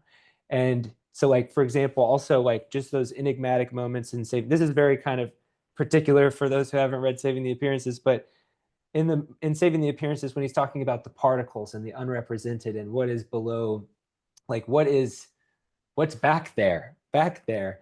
And I think now that what he doesn't want to say it, he just wants us to question. He wants us to become mindful of what the physicists say, which is we're participating in what we're bringing forth, and there is some unrepresented base there, but not assume that it's the models of the particles. And I think now that he's probably talking about angels or some kind of spiritual beings. And so anyway, I don't think it's I think people can be into Barfield and not have to read Steiner or anything, but I do think that if you really want to fully understand what Barfield means, like in his own terms, then I do think just out of like a scholarly, like, I don't know if objectivity is the right word, but like to be like thorough, like that it is important, even if you think it's all silly, like, so, yeah. Because especially because Barfield really does, like, in certain essays, like the light, what is that one? The Light of the world. Yeah, he gets really philosophical there, talking about the becoming the sun, the earth becoming a sun through us, and so, yeah. It's great. Yeah, thank you. Thank Mark. you. Yeah, thank you again. And sort of continuing on a similar theme, I mean, partly also just to say that I think that the work of Owen Barfield's grandson, also called Owen Barfield, has really helped to develop the way that Barfield drew on Steiner, with getting stuff back in print or online at least, and so on. That latest collection of essays, The Riddle of the Sphinx, does quite a lot of that. But in a way, contra that I'm wondering, Ashton, whether two things really. I might be justified, and maybe you're not quite saying this yourself, but whether your work gives me support for two things. One is maybe a way of reading Steiner is to read him as a mythologist rather than a describer of evolution. I've been working a lot on William Blake recently, and I think that particularly Blake's later works, the idea is that they're not some sort of retelling of history, but they're kind of total worlds that you immerse yourself in, and there's something about what that catalyzes that widens perception, say, in Blake. And so they're like myths. That's the level at which they're operating. And I'm wondering whether, when I plunge back into Steiner, whether some sort of engagement at that level might make sense. And like you're saying, there's lots of different timelines and so on. So maybe it's many myths, in fact. So that's sort of the first. Maybe I'll put that to you first, because that's fairly clear, I hope. Yeah. No, it is. Well, I think this is maybe a way to kind of draw on his influence with Hegel a bit, because he thinks that, I guess I would say that, yes, there is like a mythic dimension, like he would say he's using imagination to convey things, but that there's also this, not that there wasn't this value in pre-scientific mythology, but that post-scientific revolution with this emphasis. Barfield says, like, one of the virtues that has arisen out of that is this precision that reflects a kind of aspiration to have this objective relationship to the material world, that this is being brought along into what he calls spiritual science. And because they are non-phenomenal realities, we have to symbolize them with the phenomenal world. But he is kind of like renewing the picture thinking, but with this emphasis on precision. And so you could kind of think about that like in the way that Hegel talks about from moving from the picture to the concept, that like Steiner's like giving pictures that are really intended to be a kind of revelation of concepts, but with that kind of aspiration for empiricism or precision, but in a world that is not material. So it's a different kind. Barfield says perceptual accuracy. So it's like, yes and no, because I think Steiner did think that he was, this is something Jake and I have talked a bit about, like he kind of sometimes sounds a bit like a positivist, or, in the way that he talks about things. And, but yeah, and part of the dissertation, I when I'm opening talking about Steiner, I just mentioned how he says the reading of spiritual literature is like, if you kind of read it in a participatory way, the means of entering in. But yeah, I think kind of partially what you said, like ultimately it's this expansion of perception that he wants to effect for the reader so that they can become their own spiritual researcher. So, but it's complicated, I guess, because it kind of, there's this inconsistency maybe with maybe because it's such a new thing that it kind of shuttles back and forth between a kind of positivistic expression and the more myth precision that he wants. Yeah, so that's sort of my initial thoughts or response. No, thank you. Yeah, no, you're right. I mean, I do take the point. The notion of precision is really key. I mean, just another reflection is Blake, say in the big poem Jerusalem, the Emanation of the Giant Albion, he'll begin it by saying, I was dictated these words. And so it sounds like he's just downloading something. But then later there's a section he says, but then I had to decide, am I going to write like Shakespeare or like Chaucer or like Milton, So that, but maybe that's what participation is like, actually. It's it's a bit both and rather than one or the other. Yeah. So my second question was similarly sort of I don't know, a bit revisionist, but do you think there's differences between Steiner and Barfield? That's really the nub of the question. And one difference that I wonder about is whether, in a way, Barfield is more Christian. The figure of Christ does seem to be the second person of the Trinity in Barfield, whereas in Steiner, although he says many different things, the idea that Christ is a kind of solar God and that resurrects into the etheric and so on, it makes Christ seem much more like one player amongst others, even if a big one, important. He still will say, Christ is a turning point of history and so on. But do you think there are actually differences between Steiner and Barfield? I think you're right. I think Steiner's inconsistent because sometimes he'll say, and for some reason, I find it interesting, like he'll say the God, the God, referencing Christ. And yes, this notion of it's kind of confusing, like how Christ is associated with the Son. But partially, like the way I've come to read that association is like this analogical relationship between everything in the cosmos. And so like Christ can be the divine logos and the Trinity and the Godhead, but also like analogically present in the sun and the sort of Trinity of the sun, the moon, and earth, and like that as a kind of recapitulation of the divine Trinity.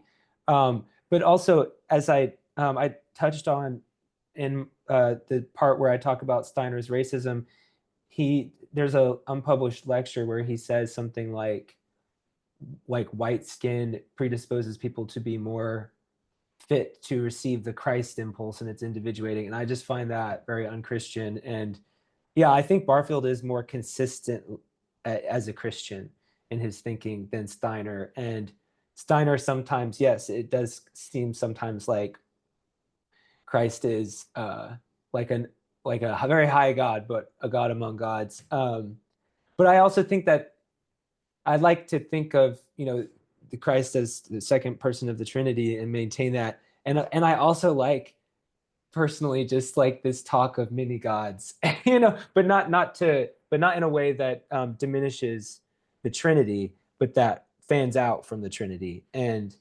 so that's one thing I find attractive about Steiner, is that like his whole cosmogony is just, or cosmology is so like teeming with all kinds of different beings. And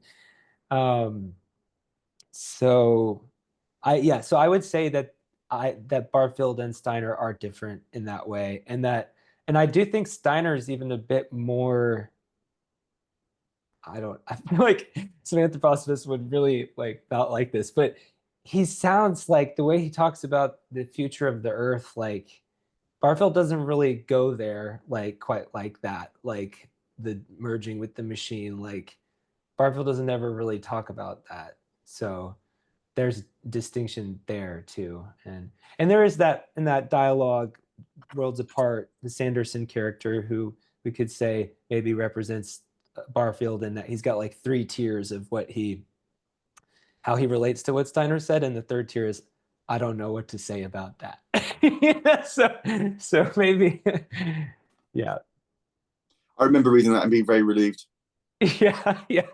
Especially, there's like some things like I have a really hard time with the 2 Jesus children thing, and so I just don't know what to think about that yet. So, Hey, thanks for me again. I'll hand on. thank you, Mark. So, do we have time, Jake, for a little bit more? Yeah, go for it, Sean. Okay. Well, maybe a quick one first, and then a more open-ended one, but it's just following up on Mark's questions and comments on our potential relationship to these mythic realms, whether it be Steiner or Blake's or even the Bibles, right, or different religious traditions. So in Steiner, like in your dissertation, you spend quite a bit of time, although you recognize that it's a very abridged treatment of Steiner's cosmological vision involving the various iterations of the planets. I mean, old Saturn, new Saturn, old moon, new moon, and so on, which I've always found intriguing and really, really hard to get my head around what's going on. And if you relate, so Steiner on the planets, that's one, just put that there for a second. And it's also related to, at one point you say that Steiner and Barfield, insofar as he aligns himself with Steiner, presents us with a cosmological timeline that vastly exceeds, you say, the 13.6 billion years of what, the current scientific consensus among, Western, not only Western, but, secular physicists hold. Do you believe that? So first of all, what does that mean? Is it the same timeline, or is it as something that like Mark was suggesting, that it's not, it doesn't refer to this timeline at all, or to the cosmos as science treats it, that it's a whole other mode of perception that is not time as we normally think of it. So yeah, can you just say something briefly about how you understand this vastly this timeline, which vastly exceeds the 13.6 billion years? That's a great question. And when I saw that in your feedback, I was like, oh yeah, like I need to fix that, partially because like, Barfield, in his notion of the residue of unresolved positivism, one of the principles among, Descartes' separation of mind and matter, and Darwin's just the Darwinian evolutionary theory, is uniformitarianism, and this idea that the laws that are governing the universe and the Earth's development have always been as they are now. And if you question those, then actually my statement about far exceeding, I feel like I couldn't actually make any statement like that in confidence, because there's another essay where Barfield suggests that the Earth could have developed much more quickly than we currently think it could. So I guess I would remain agnostic about that, but also to say more with respect to what you were asking about, like, is this even the same realm of measure, I guess? And I would say, I think Steiner would say yes and no, because there's like the emerging from duration, which, like, what does that mean? You know, like the emergence of time and space. And so I feel like maybe like there's a way, but I guess really probably the ultimately, maybe in addition to using certain instruments, technological instruments and mathematics, that would probably need to be informed by certain assumptions about the universe, that in addition to that, it seems like probably only something like clairvoyance could register the actual age of a cosmos. But so yeah, I guess I would say maybe that for the portions of Steiner's planetary metamorphosis that are phases of becoming in time and space, that maybe there could be some kind of measurements, but that his whole narrative exceeds time and space, so it's not completely applicable. Yeah. Okay. So it's a different, one could say that it's actually has to do with a different mode of time and space. It's not the cosmological space-time that scientists are concerned with. It's something other. Like in Gebser's terms, it might be a more mythic access to time rather than a mental, rational access to cosmos, put it that way.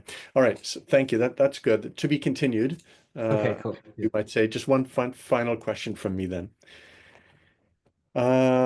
Given when you mentioned Taylor's concern with universals in a post-secular world, and if we imagine the current global community of humans, in particular, I'm talking about, with vastly different commitments in terms of universals. I mean, you have the believing Christians, you have the secularists, you have various spectrum of Islamists, of Muslims, the whole Hindu continent. You have China. You have this multiplicity of religious with the whole spectrum there, and then secular with the whole spectrum there, and then other. With very little agreement.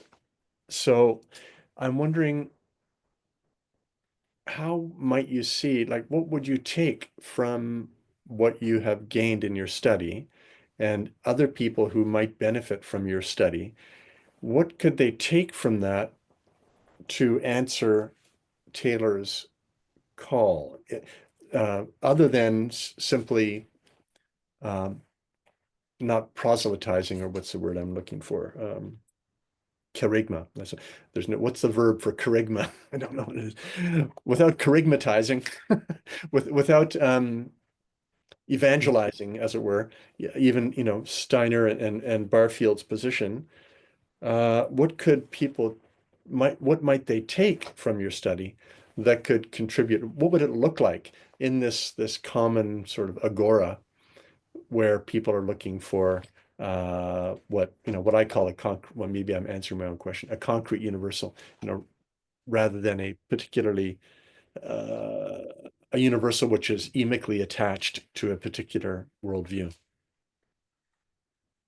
That's a great question. So I try to explore this in connection with an essay by Jake on called Deprovincializing the Philosophy of Religion, where he's gesturing towards this possibility that I think we could say Charles Taylor, the way he frames the secular age, is that one of the great things about it is that there's this open public space of belief and unbelief, and we have to encounter different perspectives, and maybe the one of the possibilities of that space is to come together in a kind of research program as situated practitioners, knowing that there's not a view from nowhere, and have this interest in taking metaphysical claims of religious reality seriously and exploring them together. And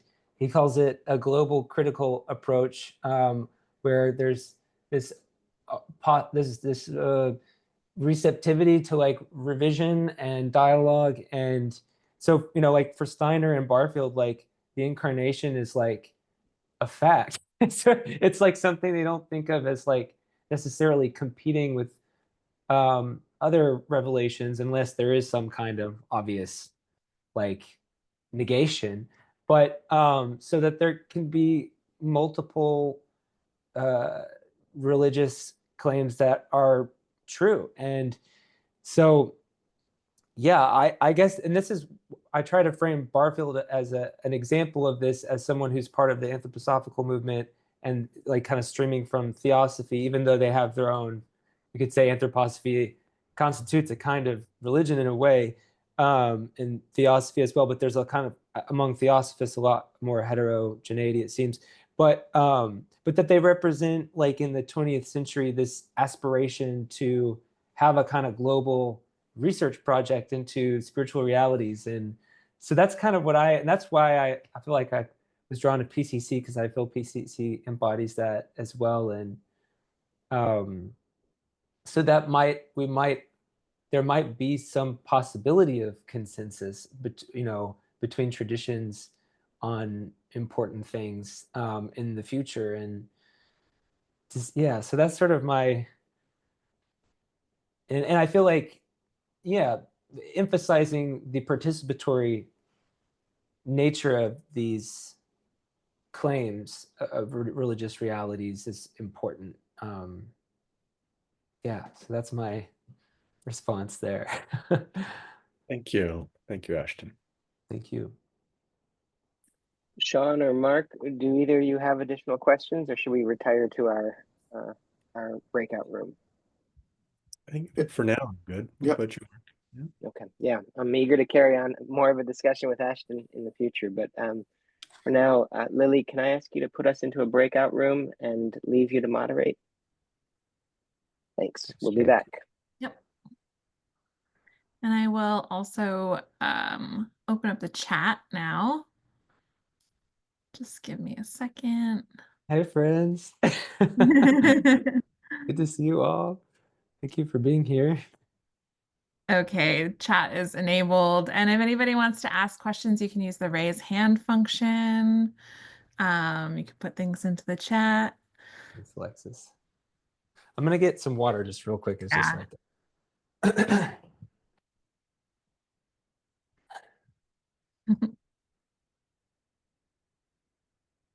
Lots of very sweet messages in the chat.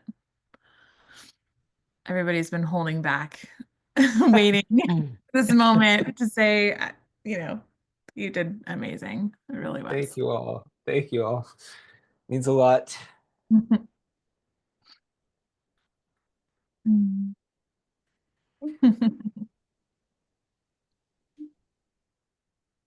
Yeah, amazing job, Ashton. Could I ask a question? Yeah, and then I see Ellen's hand after that. Yeah, go ahead, Matt. Yeah, lovely presentation. Can't wait to read it. I was wondering about Mark's question about Steiner as a mythologist. And I wonder if what you think of Eric Voegelin's term mythos speculation, and maybe he's a mythos speculator, which is like, harkening back to this original Platonic sense of theoria, which is theoretical, but also has that mythic aspect to it, rooted in Greek drama and all of that. And I wonder, because it seems like just calling Steiner a mythologist, obviously he wouldn't like that, but I think it his attempt to, at a spiritual science, but that this Platonic idea of theoria might be getting at that. What do you think about that? Yeah, I think that resonates, I think he's inviting, ultimately, right? Like he was always like wanting people to be capable of what he said he was capable of. So ultimately, he would be wanting to invite people into a communion with these intelligences that he says he's learning from, or like to become capable through the portrayal, like Goethe, like you can get to know the archetypal plant only by attending to its portrayal, or the way that the the Goethean scientist arranges the portrayal, having studied the phenomenon. Then they can arrange it for you such that you, and this is the experiment, that you come to your own perception of it yourself. And so, yeah, I think that's maybe a way to think about this mythospeculative approach to cosmogenesis, that like there's the image, and then there's what the image unites you with, potentially. That's maybe one way to think about what Steiner's doing. Thanks, Matt. Ellen is waiting, and then Alexis after that. Thank you so much. Gosh, Ashton, you rocked it. And Thank you. so lucky to have been here with you. Thank you immensely for this example of scholarship. And grace through pressure. You really just beautiful work. And I just wanted to mention something that I saw in some of your graphics. I saw Joseph Campbell's hero's journey, and I just wondered if you wanted to speak to that at all. Am I intuiting anything that you have crossed as well? Well, I hadn't consciously thought of that when I was designing it, but I think that the hero's journey is like in myth the expression of separative projection, which is like this kind of dynamic of that everything recapitulates in its own unique way. So yeah, totally. Yeah, the hero's journey is this, it is. It's the story of the whole cosmos, right? Yeah. Thanks, Ellen. It's good to see you after being on the study hall for so long together. Alexis? Bravo, Ashton. That was incredible. You have every reason to feel so proud of yourself and all of your efforts. So you kind of touched on this a little bit in the questions with your committee, but throughout your presentation, you have this one quote in there that it's talking about from changing from one form to another, yet somehow retaining identification. And as you beautifully started with your own personal biography, I once heard that all scholarship is some form of a confession in some sense. And so I'm curious to know how maybe your form has shifted through this process while maintaining identity in conjunction with your beginnings in a film program and the role of art and image in your life. And I just wanted to see if you wanted to offer us a little bit more in that. I'd be curious to hear how you've shape-shifted through this. Thanks, Alexis. I really appreciate that question. Yeah, the first course I took in PCC was German Idealism with Matt, and I was just so excited by Goethe. And I felt like when you're in film, especially if you do animation, you have to imagine things forwards and backwards. And so I just felt so immediately at home with him and his approach to plant morphology and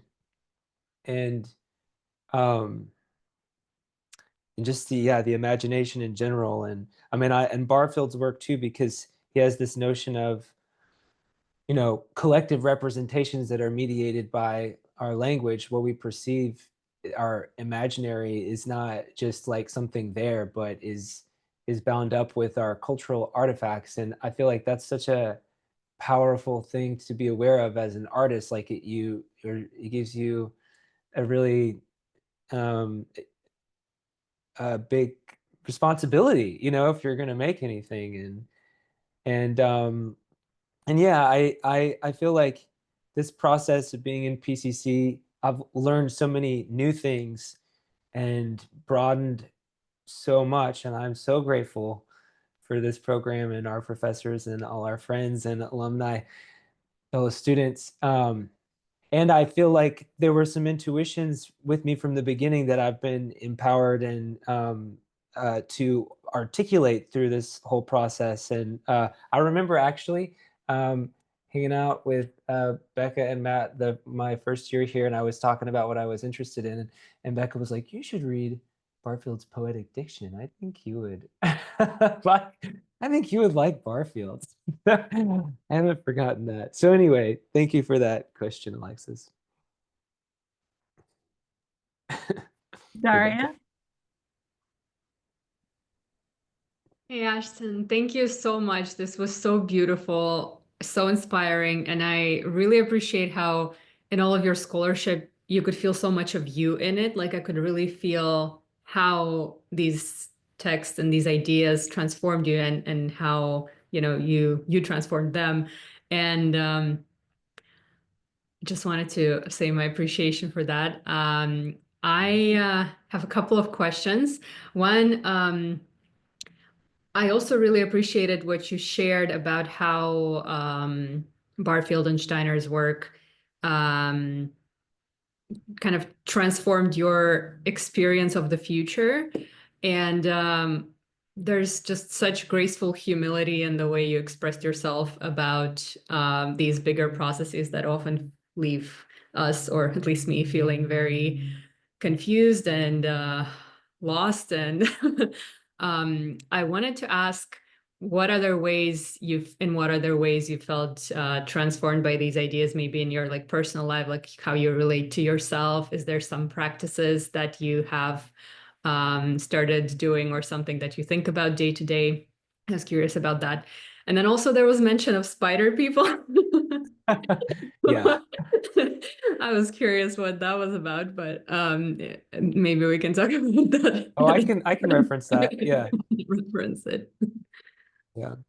Thank you, Daria. Well, you know, the thing that comes to mind most, I guess that feels especially salient right now is, yes, I have one way that I've been transformed through this process is like I had, you know, as you know, I had struggled with sleep issues, and also just which I think are kind of bound up with like you know, like this compulsion to like do everything perfectly and you know, have like a lot of control over things.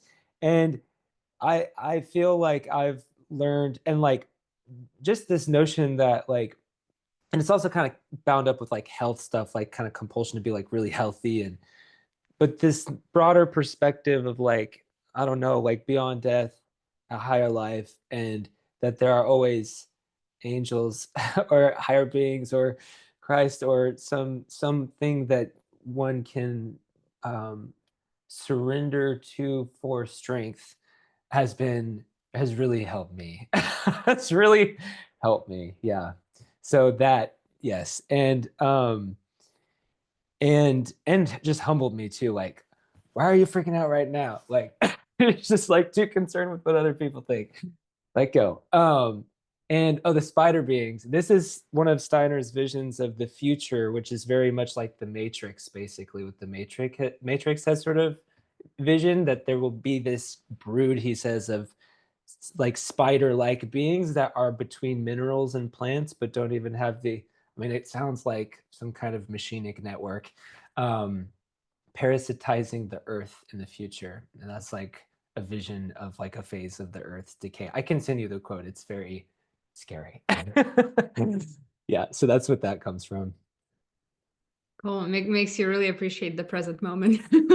Yeah. Yeah, he says like eventually humans will be like existing more in a less incarnated way. So anyway, yeah, we could talk about more of that another time. Yeah.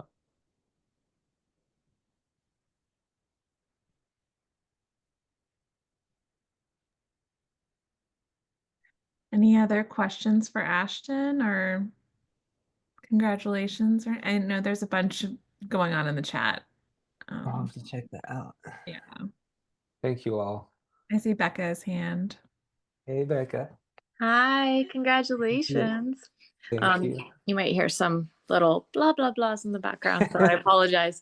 But I wanted to ask you not so much about the dissertation itself, which I'm so excited to read, but both the exciting and dreaded conversation that an almost doctor, soon momentarily to be doctor, is asked, which is what's next?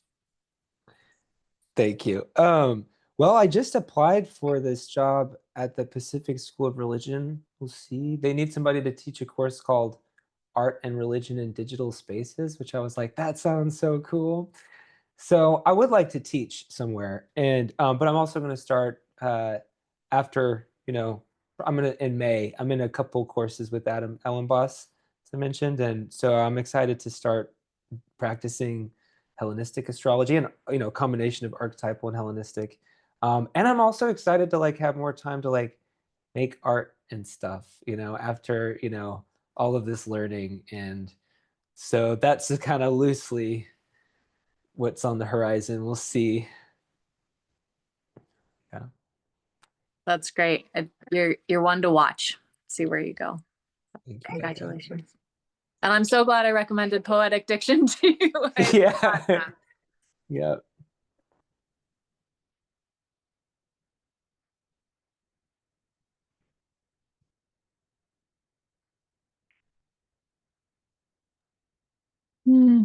Well, that committee is really deliberating. I don't know what they're fighting about in there.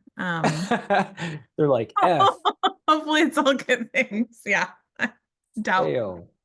Doubtful. Listing all the commendations. Yeah, exactly. I can ask another question just because, Ashton, you just said to make more art. So I'm wondering if you might give us a preview or a preview of maybe some of the art that's come up for you in this process that you haven't had the time to dive into because, you've kind of been busy with other things. And what this spaciousness might afford. And just, I'm curious about, your art creation that you're looking forward to doing. Thank you. Well, I have a little notebook that I write down ideas for. And so I have this little drone camera that I know you love that follows me around. And I'm excited to experiment with that. And I want to try and translate some of these ideas into video format. So that's sort of the plan. And I also want to make a little series of explaining what Barfield means by RUP, or the residues of unresolved positivism, as a little tool, and make some commentary videos applying it to contemporary examples so that people can root that out of their thinking if they wish. So those are just a couple things. I could consult my notebook, but that's I'm not sure yet. I'm excited, but I'm excited to just have the time to muse, Yeah.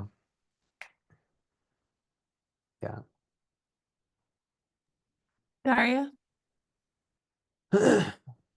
Sorry. Question for someone else. I saw a video of Grimes yesterday saying that society, or Western society, lost religion, and that it's a big loss for people, and that people need God. And I just thought about it when you said that feeling of having angels or Christ really helped. It seemed like it helped you with sleep, or it helped you with some overthinking issues. So I'm wondering what you think of that on a collective level. I know it's a very big question, but just wanted to see your thoughts. Yeah, I mean, I think she's speaking to the legitimacy crisis and the way in which these values that are so fundamental to our self-understanding in liberal societies have a genealogy, at least in the West, that was bound up with the moral source of divine transcendence and a God that had become incarnate. And so there was this aspiration to transform the world in that image. And so without those moral sources, those ideals can be sort of arbitrary and there's nothing to guide people's lives because you could just do whatever you want. So I think she's sort of speaking to that. And I really hope she starts making art from that perspective. She started out making art that was inspired by like Christian mysticism and Hildegard and stuff. And yeah, I love her. You know that.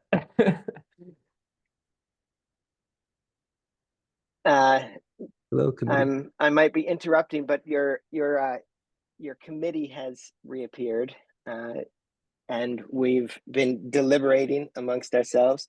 I have to say that whole time wasn't spent deliberating. We also were trying to deal with some technical issues that involve the PDF. But the committee has deliberated, and we are unanimous in recommending that your dissertation be approved with very minor revisions, some of which you've already seen from Sean.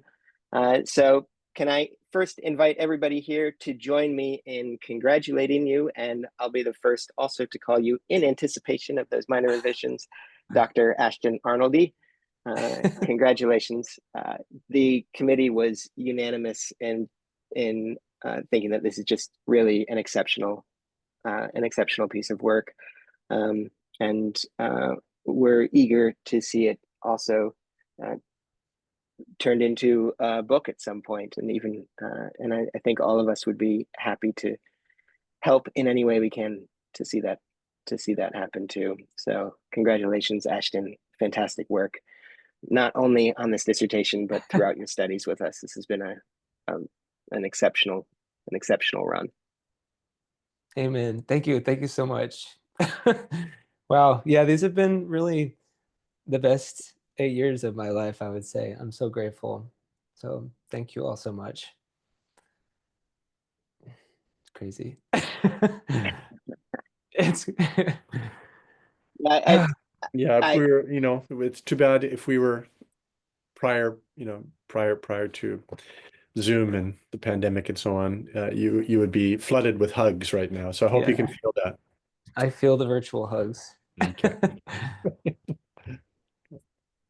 Yeah, each of us said something to the effect in the breakout room that this was genuinely not only a really impressive and thoughtful creative work, but it was one we looked forward to reading, and that's I mean, you have a special select audience of people who are really interested in these things here, but I think there are also a lot of other readers out there who would be interested in this. It's so yeah, great work, Ashton. Thank you, Jake. Thank you all. Thanks everybody for being here. For lunch. Great work, Ashton. Thank you, Max. Yeah, I hope you're gonna go out and celebrate now. Yep, a little bit later, but definitely. Rick, were you about to unmute? I thought I saw. I was clapping, and okay. I'm, as I said in the chat, Ashton, it's just I'm so proud of you. You're having brought you're being part of PCC, and you've just internalized so much of what we have been exploring and teaching and learning together here over these years. And this was just really an extraordinary defense. And I'm glad to see Robert is on the screen right now, because we owe so much to Robert in this even in this defense and dissertation, since he made so much of even the possibility of PCC, but also Steiner, bringing Steiner and Barfield from the beginning. into our discourse. I mean, I also was deeply immersed in Steiner before coming to CIS, but for Robert, it's really been right at his essential core in a unique way. But really, you took in so much. I'm just really proud of you, and even proud of PCC that you could that you're a flower of it. So congratulations in every way. Thank you, Rick. That means a lot. Hey, Robert. Yes, thank you. I've been rooting for you and enjoying every minute. Ashton, it's such a thrill. Everyone on this Zoom is so proud of you. Thank you. Enjoy your success. Thank you, Robert. Thank you for being here, for everything.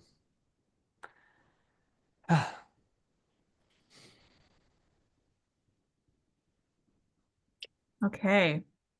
I think, Jake, were you going to say something? Sorry. I just want to say, no, I mean, our work here is done. This has been an extraordinary defense. I really want to thank Sean Kelly and Mark Vernon for their participation in Ashton's dissertation committee. They've been wonderful colleagues to work with on this, and again, just want to celebrate the work that Ashton's accomplished. I think Rick said it so well. This is a work that's born. This is a work that Ashton had to accomplish. It's his own extraordinary piece of scholarship. But if you get the chance to read it, you'll also recognize what I think all of us who read it can see in here. It's also a work of the community that Ashton is thinking alongside of a lot of others, and really modeling what he calls sum philosophy and sum poesis in the work can be, that is philosophizing with and making together. So Ashton, once again, congratulations on an extraordinary piece of work. And thanks to the committee members for your work, your participation in this. I'm very grateful. Amen. Yeah, dream team. Thank you all. And thank you, Bless Lily. you, Lily. Thank you, Lily. Oh my God, that scared me that I was unmuted for that. No, I just. You're welcome. You're very welcome, of course. I feel protective of Ashton's etheric energy right now because I get wiped out. But Daria just asked, could we know where to read it if it'll be available? Yes. Yeah. Anybody who's interested in reading it, just send me a text or an email and I'll send you the draft after I revise it for the technical editors. Thank you for asking. You can respond to the email invitation and I'll connect you with Ashton as well if you are via that. And all of our CIS dissertations are logged and kept at the CIS library. So anyone in our CIS community has access to them that way.